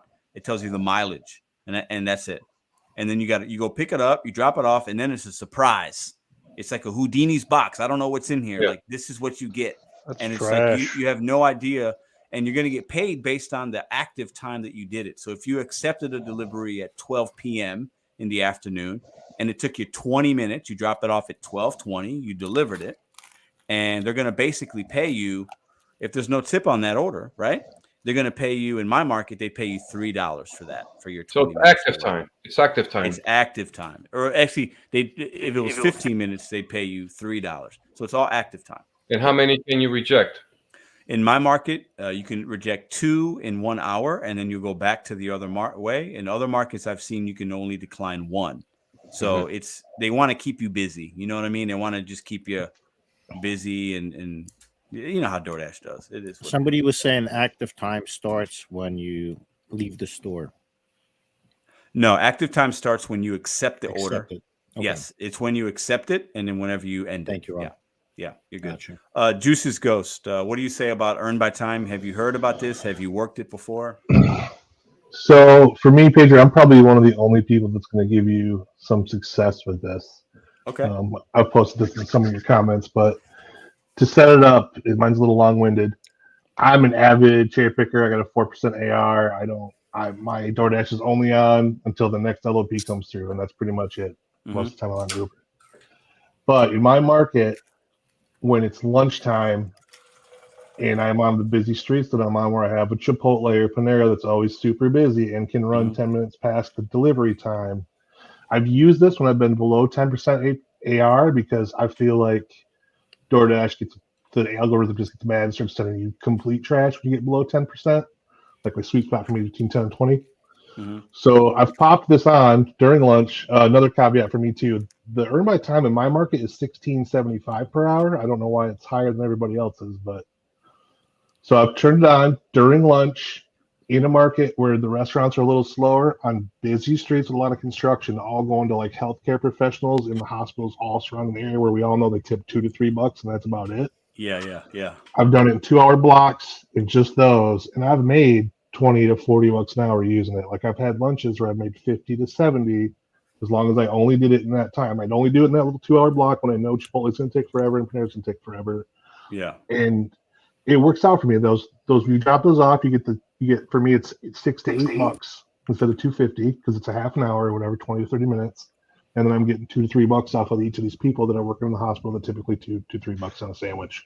Mm-hmm. So for me, in a small scenario like that, it works out great if I'm trying to boost my AR back up a little bit to get back to the decent orders again. I wouldn't use it outside of that. I definitely wouldn't use it on a weekend or a weeknight or anything like that. The one thing I will say is I made the mistake of taking a large order program order while I was on it once just to see if I could get a nice $500 subtotal payout with a $16.75 per hour. Yeah. Ended up being an easy cater order, which we all know they take the tips off. So I made a $400 delivery for free because of the earn by time. Oh man. Yeah, it'll snake bite you sometimes, right? But what do you say to you're somebody on this panel that has done it? I don't think any of us have, right? Right. So when you see that offer come in, right? Are you still just taking everything during that couple hour block from Chipotle or Panera, even if it's the mileage ain't right, because you still don't know what you're going to get paid, right? Right. Yeah. You don't see what you're going to get paid. Yeah. But the only thing you're looking at this point is the mileage. That's really all you're looking at. If it's, within your 3 or 4 mile, like you're still going to see those 10 miles, those 12 miles pop up, and there are 250s on the other side of it. So you try to stay away from those if you can stay on it. But yeah, when they're, like I said, lunches, like midday lunches in my market's all 1.6, 2.5 miles. They're all, $2, $3 tips. So I know those orders. Oh, I know where they're going anyway. So I already know it's going to be before I push the button. Right. So for you, you're not losing money on those. Yeah, I'm not making any extra, but I'm not. Right. Yeah, I'm not losing. Yeah. Not losing, but it's only because that pay is $16.75 for me. It's like I said, $6 to $8 a payout instead of the $2.50 payout what it would normally be. Here's my question. Obviously you're taking those orders because those orders are going to take forever anyway. What's to stop anybody from doing the pay by hour and just dragging their feet? like, I'm gonna go run some errands. Well, I guess you could get a contract violation or something. I guess, right? If you were late to the store or you late dropping it off, you could get a contract violation, but you're only going to make an extra couple bucks by doing that. I guess right? Yeah. That's what I would say. I don't know. Flex, have you seen this in Jersey, man? Earn by time? Or no, not? I have not seen. No time in earn by time in Jersey yet. Okay, but I feel like you have a different perspective. I think you think this isn't necessarily negative, right? No, it's not necessarily negative. I don't think it's necessarily negative because, like I said, you could always try to start off, and if they end your shift, they end your shift. Yeah. Hopefully, start another one. And what do you call it? You should always start off with the earn by time. And like I said, if they send you garbage, then they'll end your shift quickly and you could try to start another one. Otherwise, just do the earn by package. Yeah, that for me, that's the best. But I hear what you're saying. Matrix, what's your thoughts on this, man? Man, I haven't seen it hit my market yet, but when it does, no way. Not a chance in hell that I would do a per hour thing. He was just talking about $16 an hour. I mean, if I was making $16 an hour doing this, I would not be doing it. So had a couple of $40 hours today. So there's no way I would do that. I really hope it doesn't hit my market, but if it does, I'll have to say no. Yeah, I mean, you could say no. The one thing I want everybody to know is when it hits your market, DoorDash will allow you just untoggle it, right? And then if you happen to accept an order by accident, then you just decline the next one or two, and it's going to automatically go back to earn by order. And it's, not the end of the world. I don't want to make us feel like this is the apocalypse here. You know what I'm saying? Like everything's fine. Like it's a way for them, I think, to get some of these low paying orders out, or it's a way for them to pander to some of the drivers that say, hey, you know what? I just want to guarantee. I don't want to think about anything. I don't care. I want to guarantee. I want to keep my miles low. Like Juice Ghost is saying, I'll just, I want to keep my miles low, whatever. I know I'm going to stay around these Chipotles and Paneras and McDonald's where it's usually those runs are pretty low miles, right? And I just want to make my $14. Let's say that's what it is in a market. And they don't have to think about anything. They get that guarantee, and some hours it's going to be more.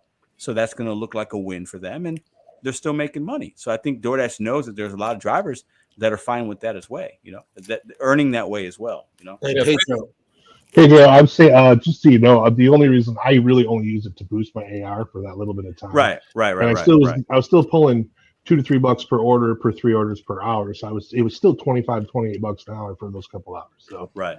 I get it. Hey, Pedro, could I ask you one favor, bro? Yeah. I just launched my YouTube channel. Okay. I've done 4 videos. I just uploaded my 4th tonight. Okay. Which is by far the best. The first 3 are kind of trash. Okay. So if you don't mind, do you not mind?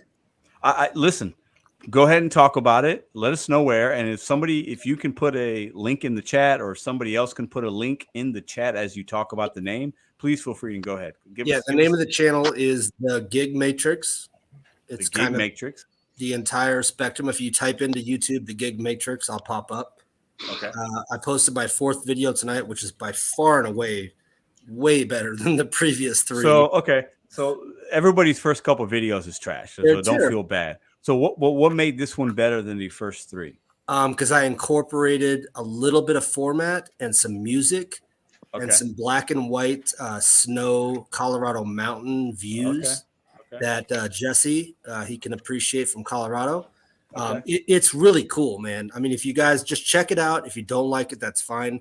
I finished it tonight, and it's about 35 minutes for this video, which is way too long. So I'll narrow that down.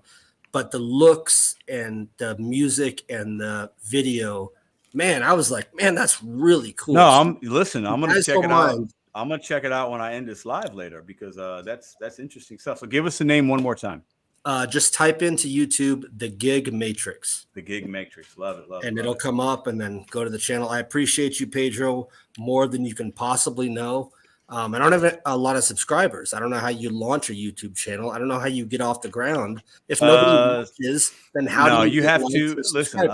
This is what I'll say. Okay. You have to understand first you have to know what kind of videos are you making. So if it's gig content, you're going to have to put in some keywords, and I've got all Doordash or Spark, or you're going to have to do that. You're going to have to ride the hot topics. What do people want to, what are they searching? YouTube is the biggest Google search. That's how they're the same thing. So what are people searching? Are they searching earn by time? Are they searching no tip, no trip? Are they searching, is it worth dashing during the holiday season? What information do they want? And you want to give them that. And then you got to be consistent, and you got to get a little lucky. That's it. There's no, you know what I'm saying? There's I've got the keyword. I've got the keyword phrases. You just got to keep making videos, man. But I just started to do like, hey, I'm going to go out on the day in the life. And I thought, this is terrible. This is boring. I'm going to make it better. So if people watch it, they want to watch it again. Yeah.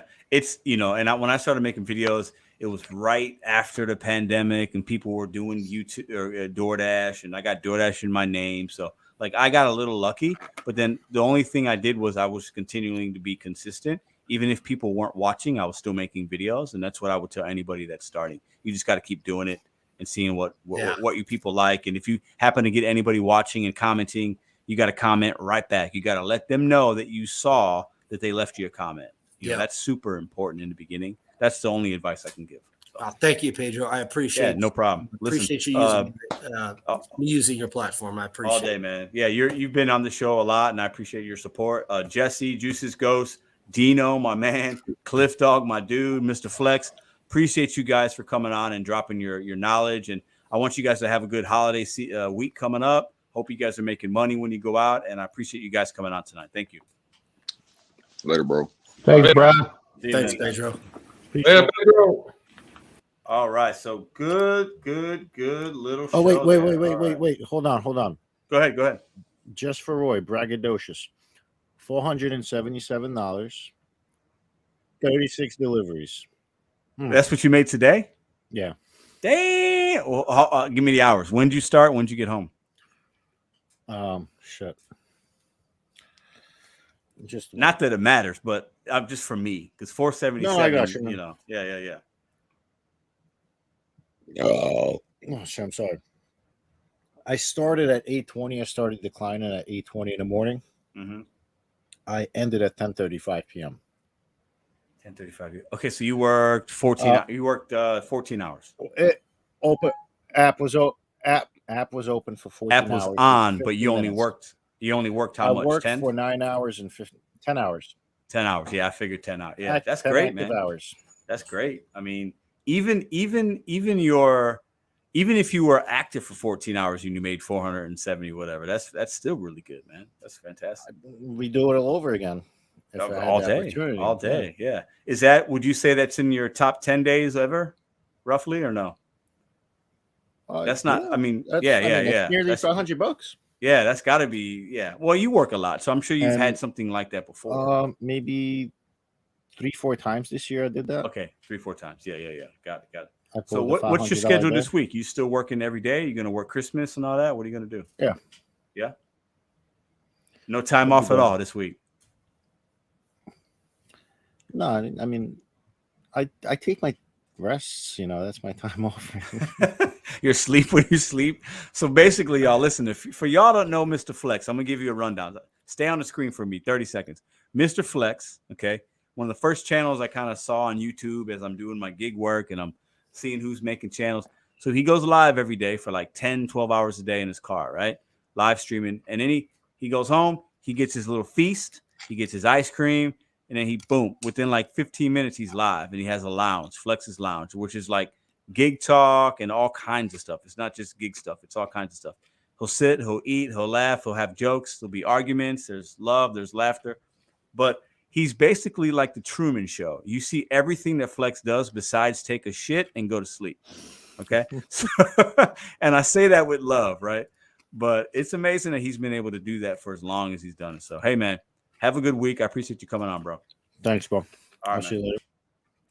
Okay. I think I see. Hold on. Let me see here. All right. We need to take a small break. Okay. So you guys are going to look at this sign right here. Your boys got to take a small break. We'll be back in 2 minutes.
We back, y'all. We back. All right. Listen, nature calls. You still listen. Y'all still here. We good. So that was, listen, when I saw, shout out to my boy Hannibal if you're still watching. The Giants won. I'm happy that the Giants won because I did not want to do our podcast, Hannibal, if they would have lost because he would have been crying and it would have been a good show. Now the Giants won. It's going to be a good show tomorrow. So shout out to my man Hannibal. If you don't know, We have a podcast called the Pedro and Hannibal Podcast. Go check it out. It's no gig talk, but we have a good time. We talk about manhood, fatherhood, relationships, hip hop, sports, current topics, all that good stuff. So go check us out. People like Bobby are always in there. We have a good time. He can vouch for that. So, who knows what y'all talking about? You guys talking about football? Okay. We'll talk about that plenty tomorrow because today was a good NFL week. A lot happened today. So that's for sure. Okay. So I think that interesting conversations. You know, it's definitely weird to have a business owner go out there and say, I want you to pay to pick up orders at my restaurant. You got to do this and do that. It's just some of these restaurant owners are so out of tune with what we do, how we do it. We are independent. We are contractors, some contractors, whatever you want to call us. And it's just weird. So, you know, I don't blame a restaurant owner for trying to figure out how to make his business better. I actually give him a lot of applause for that, but that's not the right way. So if this happened to get to you, the person that wanted this information and wanted feedback on this blog that you posted, I would love to have you on the channel. I think you can get some good perspective here. So, okay, let's see. Oh, I see Donkfish and it's the Rational Driver. Okay, hold up. I didn't see you guys earlier because maybe you were down below. Hold on. I think we have 2 more people that want to join the show. I want to bring them on because I think that they've been waiting for a little while, and I don't want to be disrespectful. So, let me see 1 second here. Hold on.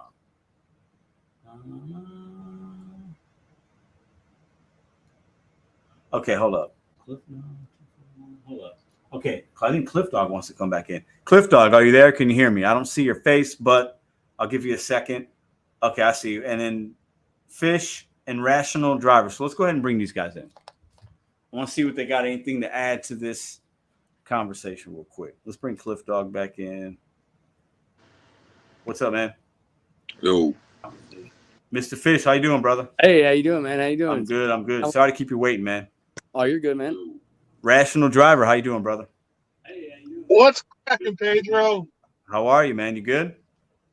Oh, I'm doing excellent, man. I'm doing great. Good. A little bit of ride share right now. Nice. I got the Matrix wants to come back in too. Matrix, you there? Yes. Okay, I see. Okay. Yes, how you doing, brother? Hey, how you doing? How you doing? I'm good. Let me wait, man. Oh, Somebody's got me on in the background. If I turn that down. What's cracking, Pedro? Uh-oh. Maybe it's Matrix. Hold on. Let me mute it. Maybe not. What's cracking, Pedro? Somebody's got YouTube on in the background. Hold on. Hold up. Maybe it's Mr. Fish. Can you hear me? It's all okay, we're good. Okay. So, Mr. Fish, so sorry to keep you waiting. What do you have to offer to this conversation? What we were talking about tonight? Well, I mean, what we were talking about earlier was the dash per hour type stuff. Yeah. That's kind of I would never do that. That's pathetic. In my market, it's like $8 an hour. And I make $8 an hour. So where are you at, man? What market are you in? I'm in Kentucky. Okay. I was just in Kentucky, man.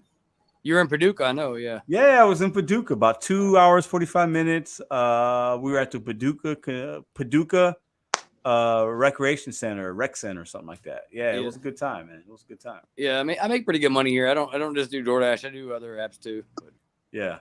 I'll just keep them on the under wraps though. Yeah. $8 an hour. I mean, how far off is that? Because that's the guarantee. I think a lot of dashers do.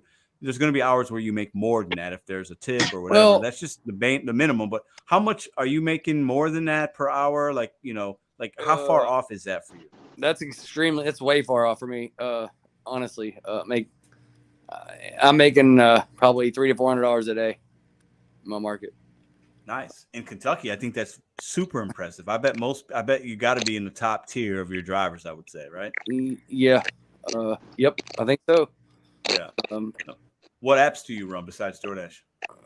Uber Eats, Grubhub, and Spark. Uber. Which do you like the best? I like Spark a lot. Because I think every order you get there, well, a lot of them can be like catering orders, low mileage.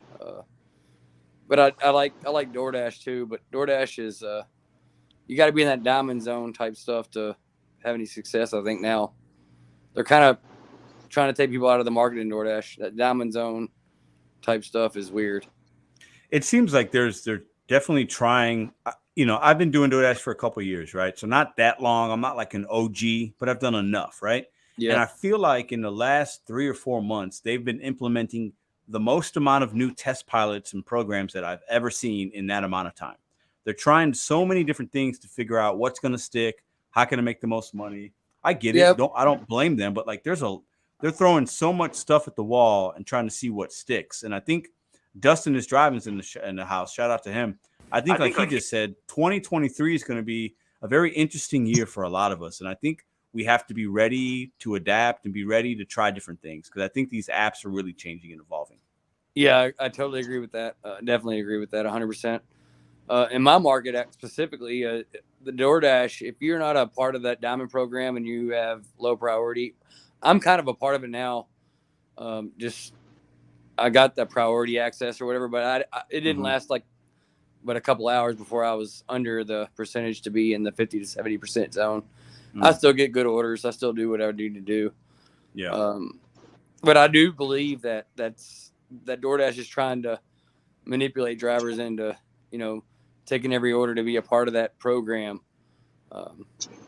In my opinion, I agree. But you will see less volume as far as orders go, but you'll still see orders you'll still see orders, But, yeah.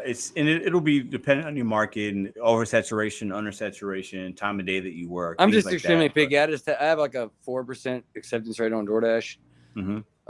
And DoorDash is not a priority for me, Yeah. It used to be, and then it used to be just DoorDash and Uber Eats, but now it's Spark's a priority kind of, and not really a priority. I made that a priority when I first started doing it, but like, I feel like all the apps together combined, if you know what you're doing, you can make a lot of money. And if you use a couple apps, I mean, if you got 3-4 apps you can have on at one time, and you can kind of cherry pick the best opportunities from each time that you're out, I think that's the way to do it for sure. The rational driver. What do you say about this earned by time, or have you had any experience with that? No, I'm not a dasher at all, so I really didn't come on to really talk about that.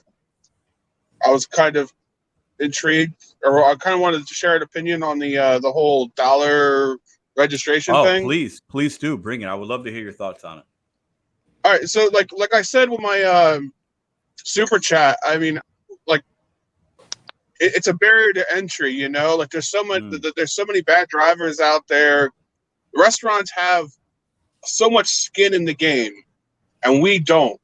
Like, other than our initial costs and stuff like that, running our car and stuff like that, we really don't have a lot of costs. So like, if the guy's gonna sit there and like look at my ID, if I wanted to do DoorDash, or charge me $1, so it's some kind of like gimmick. Mm-hmm. I don't see that. It puts skin in the game. It's a barrier to entry. It's like, I don't think $1 is enough. I mean, I think like $2 or $3 maybe, but if he's doing it every time, hell no. But yeah, I like what you're saying, because I understand it, right? But for me, it was almost like $1. If it's only one time, let's just say, that's almost like weird, right? That's just weird. It's like Pedro, I'm kind of missing this. I'm not understanding.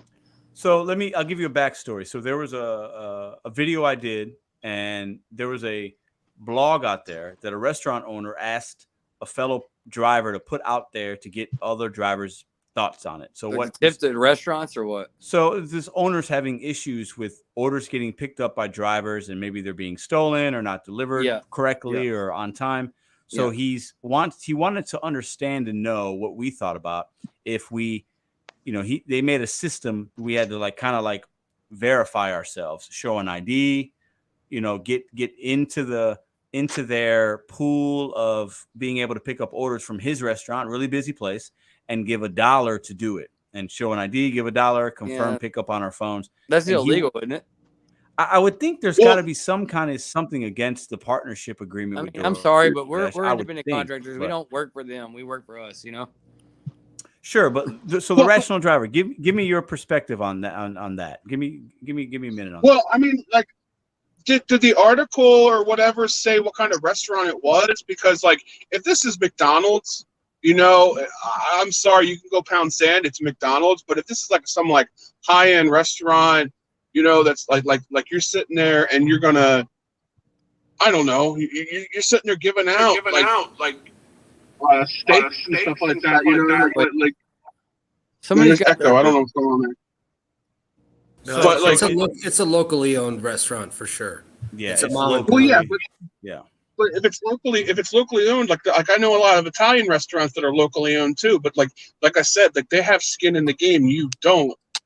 I mean, for them to sit there and put a product out at their cost, risking their business, because that customer is going to sit there and immediately judge you and the restaurant, you know, if they don't get that food. And you know, dashers and everything like that are like a dime a dozen, whereas like the restaurant, like that's going to seriously impact them, especially if they're like some kind of moderately priced establishment. You know, it's not fast food. You know, that's the thing. Like, no, Like, yeah, you're talking about confirming pickup. I order DoorDash all the time when I'm not doing out driving. I always tip for that and whatnot. But you know, like when I order somewhere like a TGI Fridays or something like that, they're putting out a product or whatever. But that and a lot of it is kind of expensive. You know, that they're charging me like $15 for a freaking burger. You know what I mean? Like, I don't know what that costs them, but you know, it's just to sit there and just have some guy walk in that, you know, didn't pay for a background check, you know, just wanted a free meal, just take my stuff and go. I mean, where's the barrier to entry? Like, look at rideshare. I mean, right? No, like, I think hear yeah. so many passengers that I talk to, that a lot of my private clients now, they came to me and they prefer to take my service because of the fact that they know me. They know they're going to get good service. They know they're going to get a good car. It's going to be clean, but like there's so much, like the barrier to entry with all these gig apps is so low. And the other problem too is we're being accustomed to so much with the gig economy that we're forgetting about what it was like in the analog days. And we had this like this stuck up kind of petty opinion that we got to kind of be humbled a little bit here. Mm-hmm. Yeah, I don't disagree with you.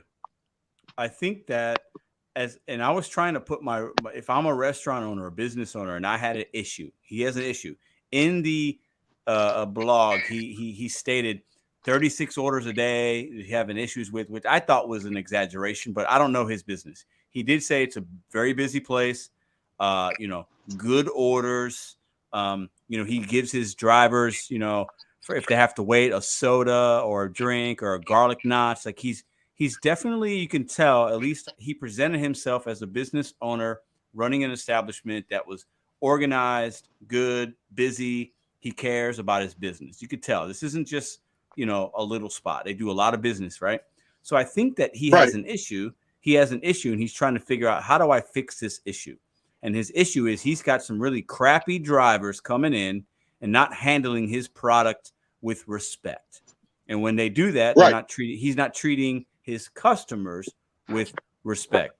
So I totally understand his perspective of, okay, I got to try something. Okay, well, let me ask a community of people that will read this blog or watch this video. What if I did this? What do you think about that? So I have an immense amount of respect for a business owner that sees an issue and says, okay, I got to try to fix it. Now, my reasoning behind it might not be right, but I got to try something. I can't continue to live this way. My business is being compromised, right? And that's how he's looking at it. It's compromised. And for us, it's super easy. The barrier of entry, I think, is a good point because it's very easy. We sign up for the apps. We hit accept, we hit decline. Very, very simple, right? And issues come up here and there and we have to manage it, and it is what it is. But the restaurant owner has all the liability, right? Like we really don't. Maybe we get a contract violation. Big deal. We can still dash on a contract violation. Not the end of the world. But I just think it's weird The only thing, and the reason I'm bringing it up is I have no problem hitting confirm. You hand me the bag, confirm. I'll show you I got no problem showing you my ID. Like, I really don't. Hey, I'm Pedro. Yeah, this is me. I want to build a relationship with you, right? I want to do more business with you. But the dollar thing is what kind of like was so odd to me that's why I wanted to bring it up. You know, I've never had that. Pedro, the other thing too is like maybe it's also the fact that DoorDash isn't backing the restaurant. I mean, we like any rideshare driver can sit there and talk about how like Uber and Lyft, they do not support us at all. They always take the passenger side anytime. You know, maybe it's the same way where, again, the restaurant has skin in the game, but DoorDash doesn't, the Dasher doesn't, and they're getting scammed. And it's just like, why am I doing this? You know, it's just easier to sit there and just, you know, charge $1. I mean, like as a customer of DoorDash, you know, I over tip. You know why? Because I get better service that way. I sit there, I'll put $10 out there on a $25 order. Why? Because when a DoorDash sees my face pop up, they know I'm going to take care of them. They know they're going to, like, even though I have a pain in the ass address to get to, they know that, boom, cash in hand, here you go. You know, I do it with everyone. Yeah. You know? No, it's the same way. You get what you get out of it. Like you get if you're somebody in your area and you tip well, drivers will start realizing that. If you're a DoorDash driver, if you're a Uber Lyft driver, and you're picking up passengers, if you give good customer service, you treat people well, you treat merchants well, that will come back to you, right? In a positive way. Yeah, for sure. 99 times out of 100, it will, right? And as drivers, we got to treat our customers right, our passengers right. We got to treat our merchants right. And I think this business owner's having some bad experiences. I think he had maybe a knee-jerk reaction, wanting to figure out, what do I do? What do I do? He's scrambling, right? It's not easy running a restaurant, guys. I've run them. I never owned one, but I've ran plenty. It's very hard work, very hard. Your margins are paper thin. It's extremely hard. Even now, it's harder than it's ever been because the cost of things are up. You can only add so much on the menu cost. Then you have these third delivery apps. You got to have food delivery. You got these drivers coming in. Some drivers are good. Some drivers are bad. At this point, running a restaurant is very hard. It's very, very, very hard. So, you know, I get what he's trying, but yeah, go ahead. One final thing, and then I'll walk away. It's almost like like Amazon, right? So if you are a third-party seller for that, you have to be on Amazon, because if you sit there and you don't want to sit there and pay Amazon's cut, and you just want to sit there and sell your stuff third-party through Etsy or whatever that, you might as well just close up shop, you liquidate your assets, move on, because Amazon's running the game. Yeah. So these restaurants, I'm not reading the comments right now, but like restaurants right now, especially after post pandemic, for that, they have to. They're at the behest of the app. They have to do this, and like almost obligated to do it, because if they sit there and don't do it, yeah, you know, it's just such a convenient thing. Like I can sit there and order a Wendy's thing, you know, and but if Wendy's is getting jacked, and they say, you know what, no, we don't want that. Like I know a restaurant right by my mom's that had a very hard stance about Grubhub before DoorDash came in the area, and they were like, no, we don't do Grubhub because of X, Y, and Z. We don't trust the delivery people, and you know what, they paid the price of that, because now they were out of the loop. So there's that thing as well. No, I get it. Dasher Benj, how you doing, brother? Hey, doing all right. Thanks for having me. Nah, good to see you, man. Glenn Schlipley, how are you, sir? I'm good. How are you doing? I'm good. I'm really looking forward to getting to you in a minute. I got some questions for you. I hope you're doing well. But I want to start with Dasher Benj. What do you say about these things that we're talking about? I want to get your perspective. Yeah, so yeah, I agree with pretty much everything you're saying. This does seem like a weird move on his part, like a weird idea, impractical. It does to me sound like you were talking about earlier, like a vetting thing, like it would only be a one-time fee to become assigned with this restaurant or whatever. Yeah. if I'm understanding correct, he hasn't like actually implemented this, right? He's just throwing out the idea. It does not sound like he implemented it, but this was an idea that he wanted to get out to other drivers to get thoughts on it. Yes. Okay. Yeah. See, my thought is, of course, yeah, like I said, I don't think this would really fix anything with Dashers stealing food. And honestly, I think it's ridiculous that it's come to this. Like you were just talking about the entry level. Any random punk on the street can become a Dasher, and I think that's detrimental in some way. It just gives us, it's a thankless job everywhere because everybody thinks of Dashers as just these entitled, impatient bastards. Good point. Because and it does make it extremely easy to steal food, whether from the restaurant or when you're dropping it off at the customer's location and everything. And they just get a slap on the wrist in that latter case, just a contract violation. I mean, of course, you can't do it forever without getting caught. Getting caught. You could do it a few times though. You know what I mean? Yeah. And I think some drivers know that, and they take advantage of that loophole, if we want to call it that, right? Yeah. So think about it. You're out driving. You've been dashing for a while. Maybe you had a bad day. You didn't earn a lot of money. A lot of drivers, we live day to day, paycheck to paycheck, and you see this nice juicy order from a steakhouse. And you're like, fuck, I had a bad day today. I'm taking this order. And you go feed your family. That happens thousands of times a day in this country. Yeah, but Pedro, what if every restaurant did the same thing that McDonald's does and just does the code? And then you wouldn't have that issue. You wouldn't have people coming in there and just stealing bags off the shelf, Well, no, that's not true, because I could give the McDonald's person the code and still steal the food. And you can still sign. They don't have hey, confirm pickup right here. Like some restaurants do that. They confirm pickup in front of the restaurant. No, I think if I'm running a restaurant, I would have a system in place. If I'm staffed enough, that I would make sure my Dashers. You would think you would, man, but a lot of these places don't want to do that. They don't care if they get their food stolen. No, or not. You're right. You're right. Doordash is paying them. Doordash is sending money back for that bullshit. Yeah. Yeah, Pedro, you made a video like either yesterday, the day before, something like that, like a short, I think, mentioning the sign up booklet that some restaurants have. Yeah. I would think now I've never been in the shoes of a very high up right there. I've been like a shift leader at Chick-fil-A before. It sounds to me like that would be one of the most effective ways to go, because if somebody does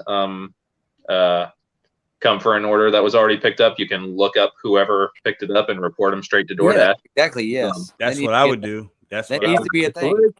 As far as making people confirm at the restaurant, I understand why they would do that. Personally, I find it annoying for a couple of reasons. It is annoying, but honestly, it's integrity. You're gonna guarantee that your order gets delivered to the customer. Right. I mean, number one, it feels like if a restaurant worker tells me to confirm the order right in front of them, for one, I feel like that's them telling me how to do my job, and that's basically part of why I left. I mean, the W-2 economy. But number two, I like to, as a strategy, I like to wait until I get to the car to confirm, because this happens rarely, but I've had it happen where DoorDash will send me a stack at the last second. And I understand. I get it. I mean, I get it, man. I'm not trying to tell you how to do your job and stuff, and I don't really agree. I don't really agree with that either. But honestly, if it prevents theft, then I think it's a good idea. Yeah, it takes 1 second to say, "Hey, confirm the pickup in front of me." Now, most people don't like Pedro said, have a staff in place that deal. I mean, you have most major restaurants have to-go staffs, and it's very simple. Let me see your phone and confirm pickup, and then you're out. Yeah. I haven't seen. I don't take fast food restaurant orders, man. I just don't do it. So it doesn't make a difference. Yeah, most restaurants so far, in my experience, aren't actually making you show them. They just tell you, and kind of allow you to comply. Yes. I mean, how would you like to have a $144 order? $155 order. You order that food, and then all of a sudden some idiot comes in and just steals your order. Yeah, that's okay with that. I definitely get why the restaurant would do that, though. Confirm the fucking pickup. It takes 1 second to say, hey, confirm pickup. I think it depends on the restaurant you're dealing with. It also is going to depend on, like Dash or Ben said, most people aren't having you physically like, okay, I need you to, like, that's happened only a couple times. And I'm at 7K deliveries, right? So like, it's only a few, but most of the time they're just like reminding you to do it. Yeah. Or like Rational Dash driver saying, if it's a really big order, and if I'm the business owner, or if I'm just if I'm a shift lead, a GM, a manager, whatever, if it's a big order, yeah, I'm probably gonna spend like 10 seconds to tell Pedro or Dash or Benj or Glenn Shipley, hey, this is a big order. Can you confirm that for me? You know, can we talk about, hey, I got this? And as a driver, we should be asking a couple questions. Hey, is this the name? Are there any drinks with this? Do I have everything? Are the cookies in the bag? Like, it's literally 5 to 10 seconds of a couple of questions. And, you know, when I walk out that Panera, that Breadco, I know that, okay, I got everything I need. The manager knows, or the person that handed it to me knows that I was Pedro. And, you know, like, it's not hard. It's just about a couple of questions and being on the same page. And we have to give the restaurants respect, and they give us respect. It's a two-way street. But most of them aren't saying, hey, I need you to show me. Like, only a few. And those are the ones they're typically in my market. Okay. It's your local Chinese restaurant. Okay. That does that mostly in St. Louis, at least. We have a lot of them here, and they have issues and they want you to show. And I have no problem doing it as long as I know that that's the food. And I said, hey, this is for Glenn. Okay. Yeah. Okay. Is a Diet Coke in the bag? Yeah, it's in the bag because the bag's sealed. Cool. Appreciate it. Yeah. Here you go. Boom. Confirm. Y'all have a great day. See you tomorrow. Like, it's a really simple transaction, right? I think sometimes as drivers, we get a little bit in our feelings about, like, I don't want to do this, I don't want to do that. And I get it. But I think that's like a short-term thing. We have to think more like forward thinking, like, okay, this person just wants me to help them.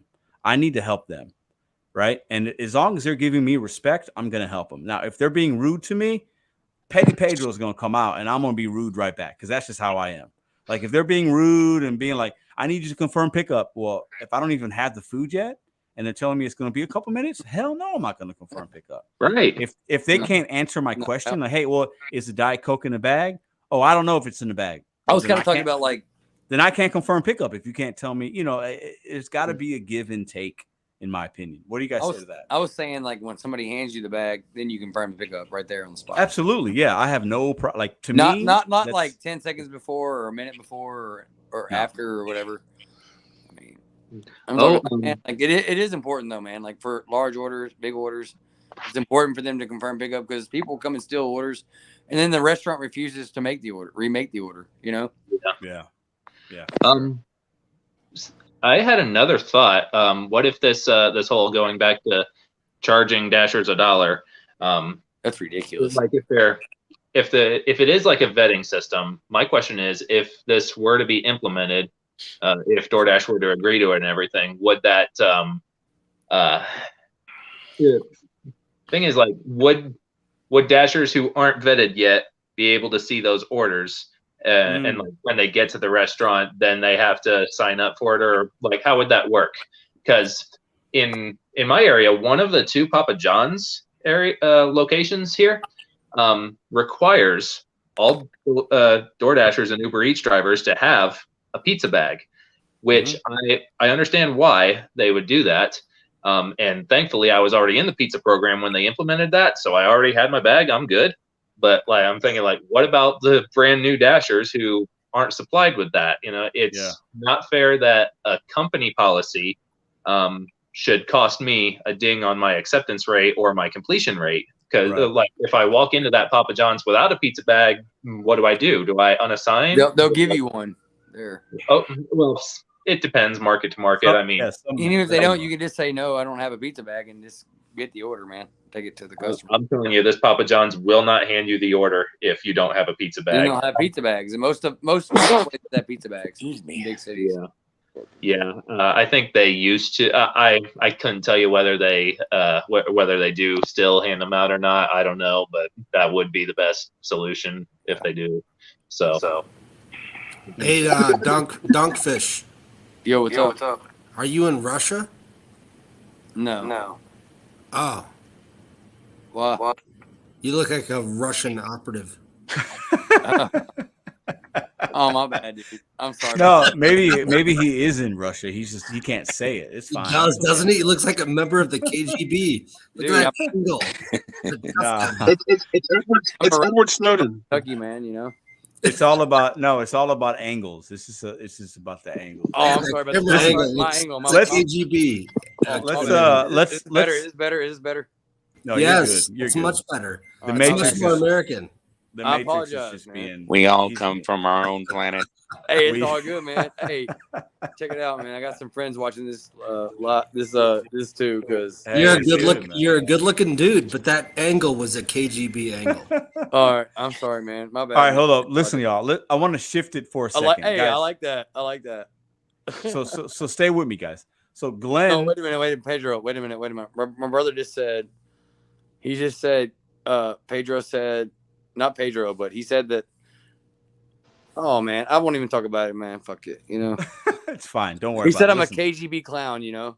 It's nobody's KGB here. We're good. Listen. Fuck. So I'm just having a good time, you guys. Thank God. Glenn Schlipley, right below I'm just me, messing with you, man. just totally got.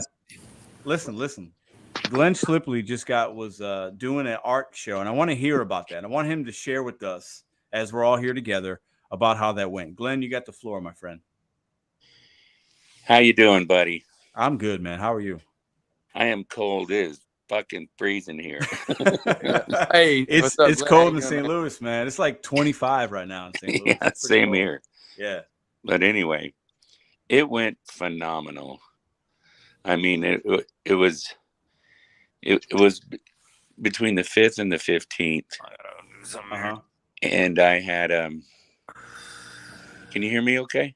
We can hear you. I'm giving you the solo layout. Go ahead and give us a rundown. You're good. All right. No, it started on the 5th and it finished up on the 15th, this last Thursday. Mm-hmm. And I had 10 pieces in the show.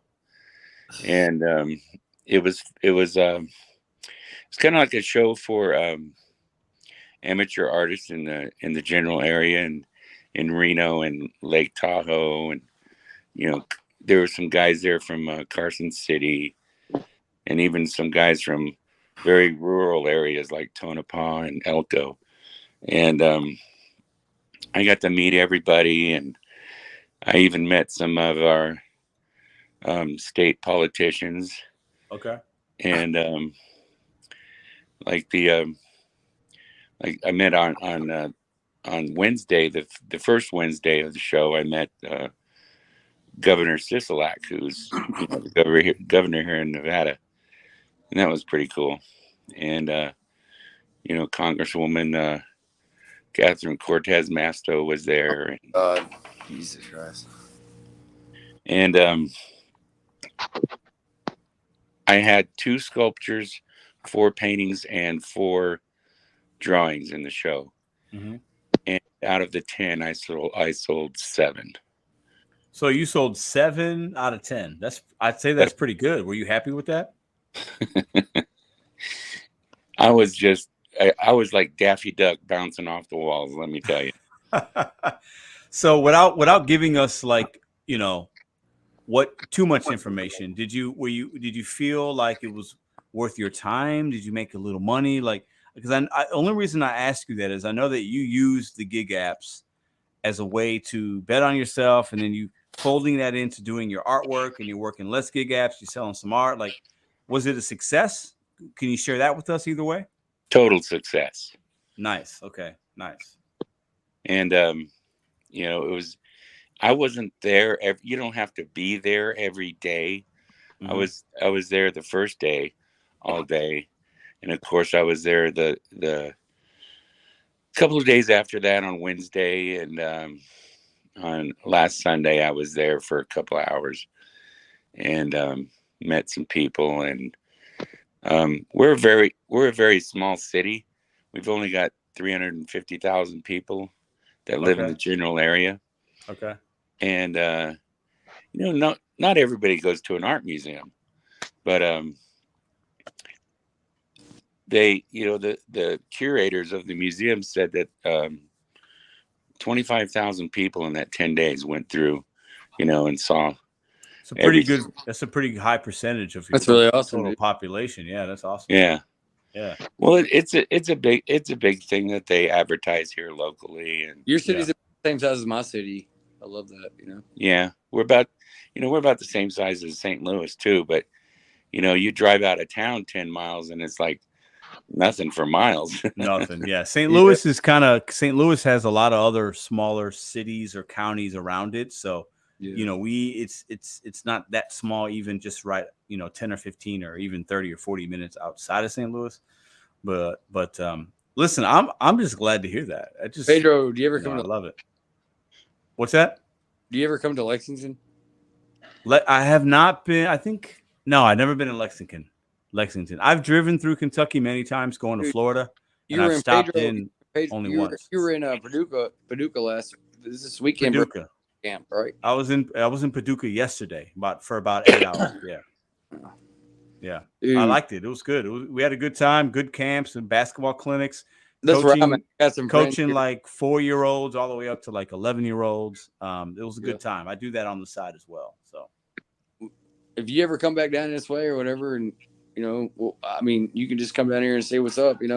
I'm sure I'll be in Kentucky again. Yeah, I'll be honest with y'all. For those that are watching and you guys right here, like if I could make enough money just teaching kids how to play basketball, I would just do that. I would get rid of my YouTube channel. I would stop doing Doordash. Like if I could just teach kids and help kids how to be a good person and like learn through basketball, how to be a good teammate, how to be a good son or daughter.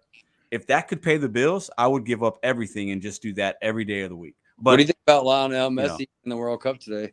That was the best soccer match in the history of soccer. Anybody that's ever watched soccer would probably say that was one of the best matches. It was pretty amazing. One of the best in the world too, though. A hat trick, man. That was crazy. Yeah, that was crazy. So let me go around the room. I want to get some final thoughts from you guys. So I want to start with my man Cliff Dog up top. Cliff Dog, some final words for the people. Y'all just have a good holiday. I ain't got much to say. I just wanted to be in the chat. Damn. Kind of kick it with y'all. Y'all just be safe out there. If y'all ever have anything y'all need to ask, if y'all can't get a hold of Pedro, y'all can ask me. I have my own channel. If I put my email address in the comments, y'all need to get up to me. I don't mind helping anybody, but that's all I got to say. Hey, I appreciate you, man. Hey, Cliff, have you ever thought of doing voiceovers for products sold in the South? You got the most mother effing Southern voice I've ever heard. Dude, I've been told that for so long. I really need to figure out how to do it. You know what? And if I could do it on YouTube, I could probably start something. But yeah, I've been told that quite a bit, man. My voice has been like you got a great voice, man. You got the deep Southern voice. You should try to monetize that. Oh yeah. I need to see faces. You can't see faces saying that. Yeah, I need to look into doing that though. Have a good night, let me say this. I want to say this real quick, right? There are a lot of ways to make money or have an impact. You just have to be willing to figure out the avenue and the means. But I'm telling you right now, I know it's hard for a lot of people in this country right now. It is. It's hard for a lot of us. It's hard for me sometimes, guys. But there's a lot of ways to make money right now on the internet, social media, this, that. The opportunities are there. You just have to you got to grasp it. You got it, and it's not easy. Right? Because anybody can have a good idea. Hey, Cliff, you have a great voice, man. But the hard part is actually having the action behind it. You know what I'm saying? And Cliff does have a great voice. And would it be easy to monetize that? No, but it doesn't mean he can't do it. So I just want to drop that on y'all real quick. So, Dunkfish, what do you got? Some final words? Yeah. Thanks for having me, Pedro. I appreciate it, man. No problem, man. The rest, bye. Taking time on, man. Probably won't be my last. I enjoyed it. Hopefully, I'll be back on again. And I appreciate you having me, man. Absolutely. Sorry for looking at the KBG earlier, man. I was just kind of You're good. Don't listen. It was just don't the, pay. It was the camera angle, bro. It was just the camera angle. You fixed it. The Matrix is trolling. He's just trolling. The Matrix is trolling. It's all right. Glenn was laughing too. At least I got a little laugh out of him too. So. Yeah. So the rational driver. Final thoughts. You have a good night, Pedro. Thank you so much. You're welcome. I mean, I just appreciate coming on. Appreciate what you're doing, man. Glenn, man, I'm glad to hear your art thing went really well. Thank you. Is it okay if I plug? Is it okay if I plug my site, Pedro? Please go right ahead. Yeah, I know you did it last time. Feel free to do it again. Okay, I just want. So I just released. This is going to go live on the Show Me the Money Club either next week or this week or next week. I've been working with. I didn't know that. That's pretty awesome. Okay, that's good. Yeah, I've been reaching out to Sergio. He helped me out a bit. I just released this tool on my website, therationaldriver.com, for rideshare drivers who are struggling to be profitable with the upfront earnings. I put a tool up there that you sit there, you plug in all your expenses. It'll pop out a number and tell you what you should be looking at as far as your mileage and your per minute rate. There's also a vehicle depreciation tool because that's something Sergio requested that he really wanted on there. I haven't put the two together, but at least it gives you a little food for thought. So if you want to check that out, rideshare drivers, it's out there. You could the form is free to download. If you click the link down at the lower right hand corner, you can download it and keep it on your computer. You don't need to sit there and keep going to my website. But yeah, I just wanted to tell people about that now. It's live. No, man, that's awesome. And let me ask you this, and forgive me if I have forgotten. Have we corresponded in email yet? No. Okay. Listen, do me a favor. I'm gonna just put you out there right now with the people that are watching. Can you let's email me? My email is in the about section. I love to have some more information and help if I can. I know Sergio. He's a great guy. I've worked with him and Chris and Harry over there. So let's communicate a little bit. I'd love to see what you got going on over there, and maybe I can help in some way. So yeah, no, I'm actually working on a Discord server. I mentioned it earlier when Doe Doe was on. Yeah. I'm trying to. I haven't put it out there yet, so don't ask me for the link. I haven't had the time. It's been a busy Christmas season for me right now. But I plan on doing a Discord server for that, to sit there and get like all the content creators together, sit there and just freely be able to just mingle, do spontaneous chats with whoever, so you don't need YouTubes or anything like that. You just, I get it. Just build like what you're doing, what Sergio and Chris are doing, what Harry's been doing for that. Even like forums like uberpeople.net. Yeah, that's great. We need more of this, because like one of the things I talk about on my site is there's so much misinformation, and we need to sit there and get that. And we got to be pumping that out for everyone. So no, I agree, man, and that's a part of why I do these shows on Sundays, that we can have people come on, share perspective, different views, different markets. You know what I mean? We can talk about these topics and we can agree or disagree, but that's part of it. We are alone in our cars, guys. Right? Most of us that do this work, we are alone in our cars. No, we're not. Yes, we are. Yes, we are. No, you have people on your AirPods, Yeah, we're alone. You got to talk to people while you're doing the job. We're mostly alone, and we have to understand that there's other people like us that have a similar. I'm on the phone all day with like 4 other drivers. We're having a good time. I'm not. I'm not. I'll speak for myself then. I am in my car alone, talking to my phone, filming videos, right? And we have to understand that there's other people that can understand us and relate to us, and we got to be able to share information, help each other a little bit. I love your content, Pedro, man. You know what I'm saying? Appreciate that, man. Good content, man. Yeah. But the rational driver, I appreciate that, man, and I would love to. I'll continue to be on the lookout for what you guys got going on over there. So just know that if there's something I could do to help in any way, let me know. So appreciate that. The Matrix, you're up next, my man. Any final words? It was a great show, Pedro. We had all kinds of guests on here. It was a good show, man. I mean, appreciate that, man. It started out with great show. What about if somebody pays you $1? I mean, get that. I'm not doing the that. F out of here with that $1. Yeah, And also, they get paid. Yeah, and you allowed me to promote my channel, which I appreciate. I just gained 13 subscribers. Oh damn, that's probably pretty good. That is from you. To you, man. I did.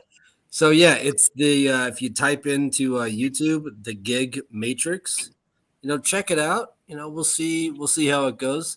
But nice. Pedro, I am so appreciative of you.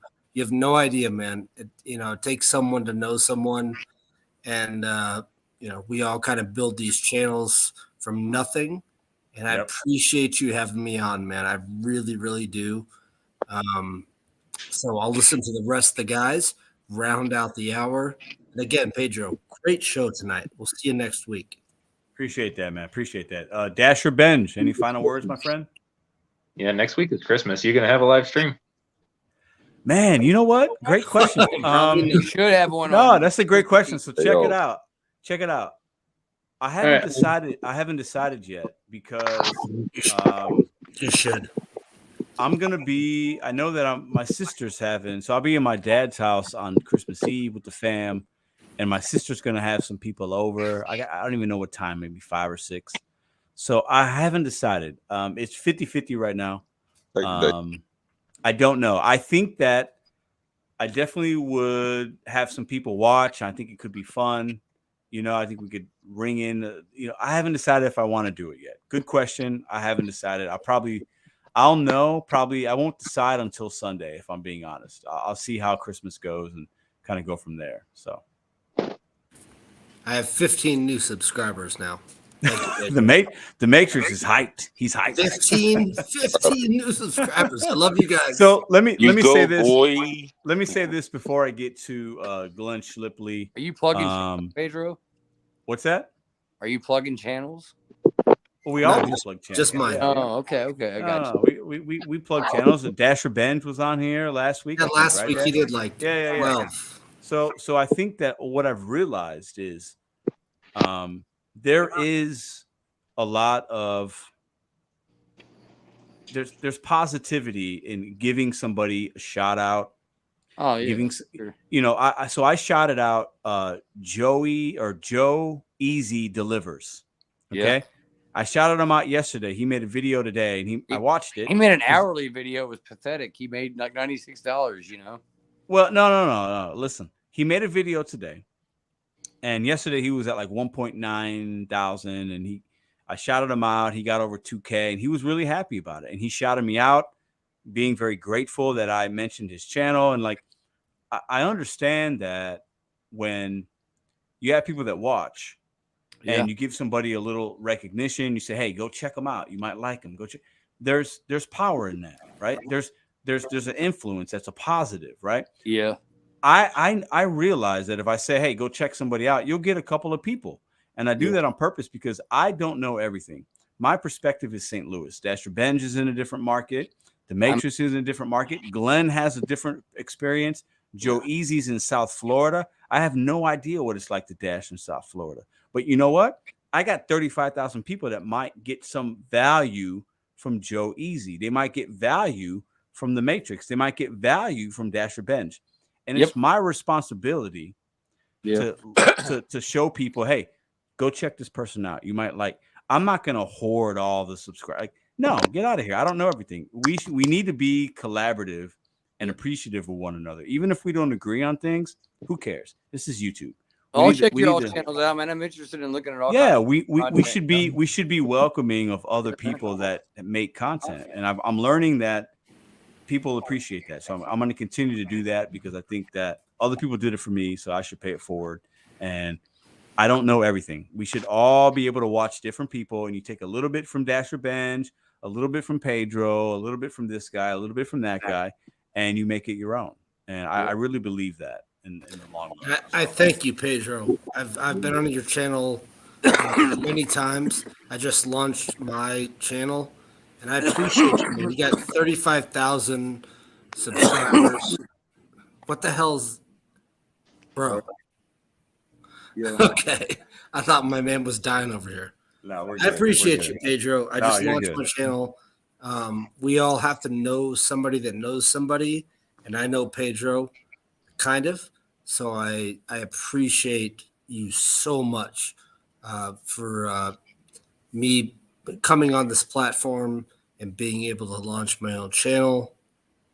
Appreciate you, bro. It's all good, man. So least I can do. Shout out to Gig Lebowski. Shout out to John. Glenn Schlipley, you get to lead us out, my friend. Any final words? Well, kind of, you know, as far as a pay by the hour goes, yeah, you know, we talked about that back in August, you and I, on a live stream. I remember because you tested it out. And I remember you had a positive experience with that, right? Yeah, and I'm still doing it. You know, I've been doing it for 6 months. Yeah. And in the very beginning of doing it, you know, we didn't, you know, as a pay by the hour, we didn't get anything. You know, it was just, we didn't even get peak pay. No. And just this last week, I noticed that we are now getting peak pay.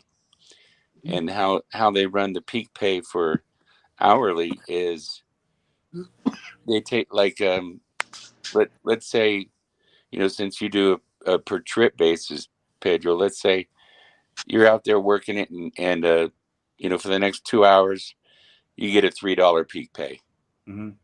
Well, now they take that $3 and they double it to $6, and now hourly employees are getting $6 an hour more. Interesting. That sounds good. Does that make sense? Yeah, I mean, it kind of does. I've never used it, so it's I'm somebody that has to do something to understand it. So but it's you know. $14 in my market. Mhm. So if you're getting for 2 hours, if you're getting an extra $6 an hour, that's 20. Yeah, right here it just changed to $13.75, up from $11.50 like a couple weeks ago. I'll have to experiment with that because it does suck having the. I don't know if it. I'm pretty sure, you know, in every market now. Yeah, I'll have to see. They're doing it. See if it does it. Yesterday, I just want to tell you kind of a funny story.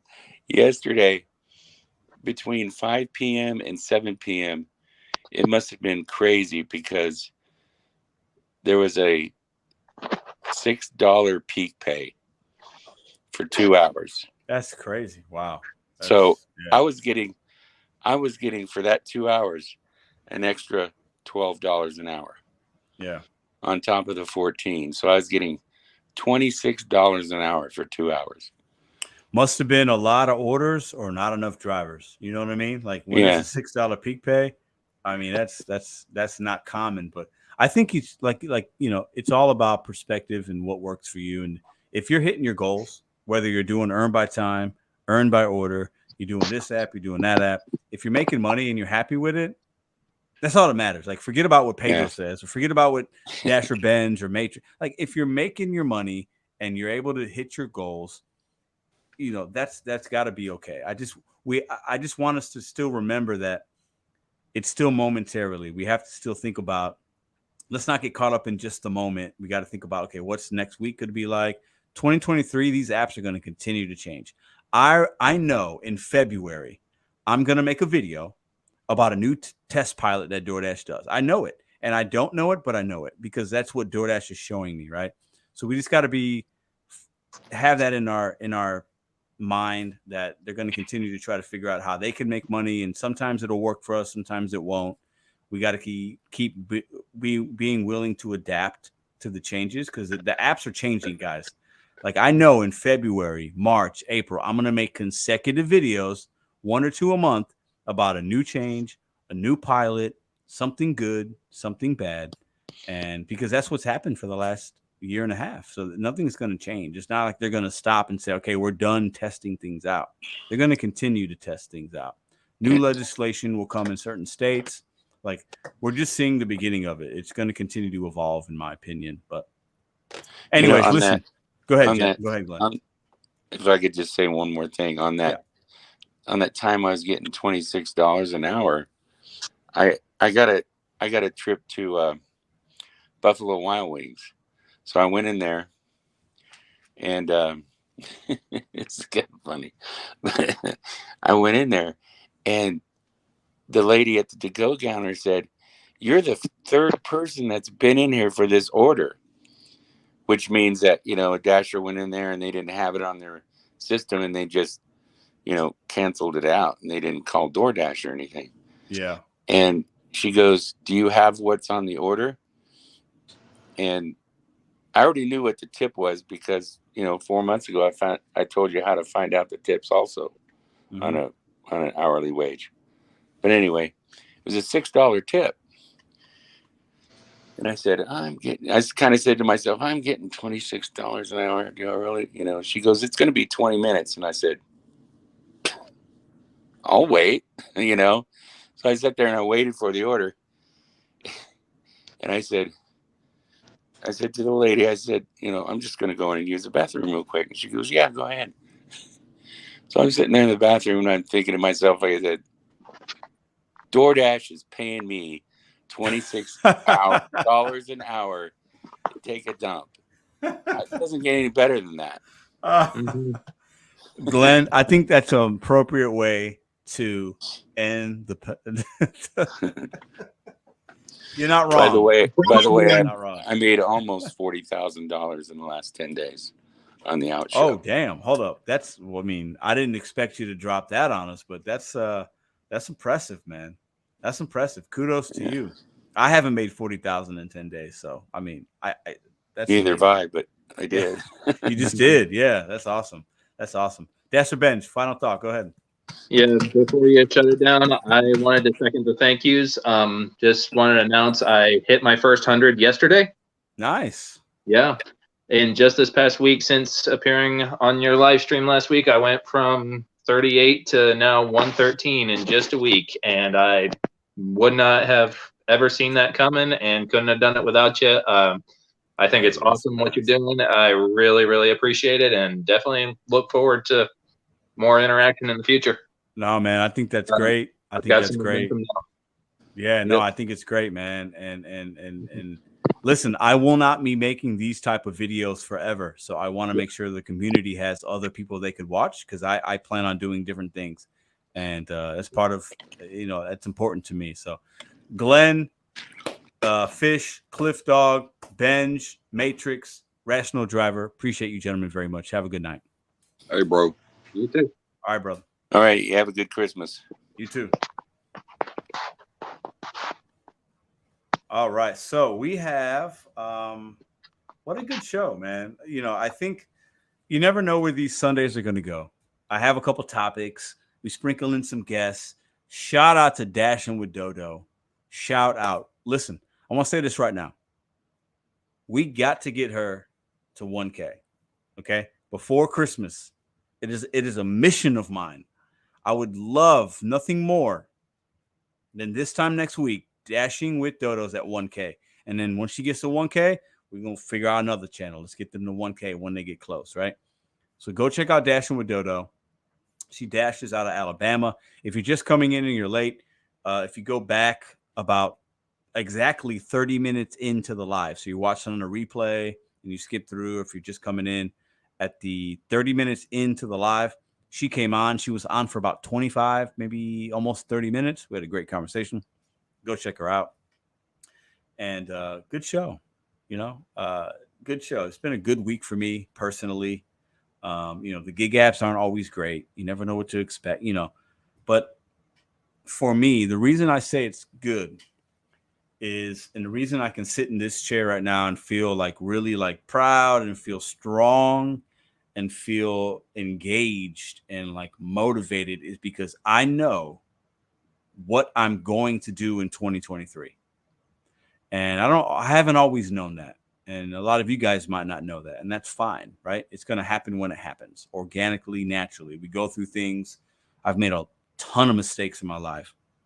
I've learned from things, though. I don't make the same mistake twice. That's the one thing I can say.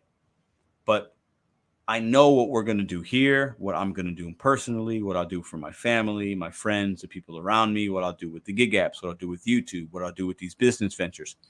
So I can sit here right now as the year is about to end. And 2022 for me has been absolutely fucking amazing. Okay, part of my language. This has been a fantastic year. And if I take 2021 and combine it with 2022, this 2-year stretch has been unbelievable. Okay. And it's not just because of YouTube. Okay. That's a very small percentage of it, actually. It's because of the other things that I've done, the other things I've learned, things I don't even share with you guys, maybe. The gig apps are part of that. You guys are part of that. YouTube is part of that. But it's even more than that. And what I'm going to do in 2023 is going to be amazing. Just know that you're going to see different things. There's going to be different things I'm going to ask of you, different things that I will show you, different people that I will show you and introduce to you. And I have extremely lofty goals for myself. And they're not all monetary. It's not about making money or not about having this. It's not about a subscriber count. It's about waking up and doing something that you love and getting paid for it. And I hold no bones. I hold no qualms. Like, I am okay with saying that. I get up every day. I do something that I really like. I enjoy it. I love it. And I make money from it. And I'm going to show other people and give other people opportunities to do the same thing. And that will be something that when I get to 2024 and we're having this similar live next year, we will share and talk about some of those successes that we've had. We'll probably do a live stream, bring people like Glenn or other people on here talking about that, right? Because DoorDash and the gig economy will only take you so far. It's not scalable. It's not sustainable. You have to figure out other things and other ways to move to make money or to make yourself happy, whatever that means for you. So let me read a few comments before I exit out of here tonight. It's been a good night, but I do got to get some rest. I got a lot to do tomorrow. Like, the day is full tomorrow. Every hour is accounted for from 7 a.m. till 11 p.m. Every hour is accounted for tomorrow. So tomorrow's a busy day. Cliff Dog. Can somebody put in a channel for Cliff Dog? I know he has one. I can't do it right now because I'm manning the station here, but Tom, I'm doing the the one chip challenge. What? New Year's Eve. What's New Year's Eve? New Year's Eve is, oh wow. Okay, that's crazy, Cliff. I gotta check that out. That's wild. I think, yeah, John's right. You should be able to put a link in, John, or Cliff. Jusco says it was cool to start, but they're all high. Yeah, possibly. Yeah, plug it. Yeah. Jeff knows what's up. Cliff, you should be able to put a link in. Go to your channel, copy and paste, put the link in, bro.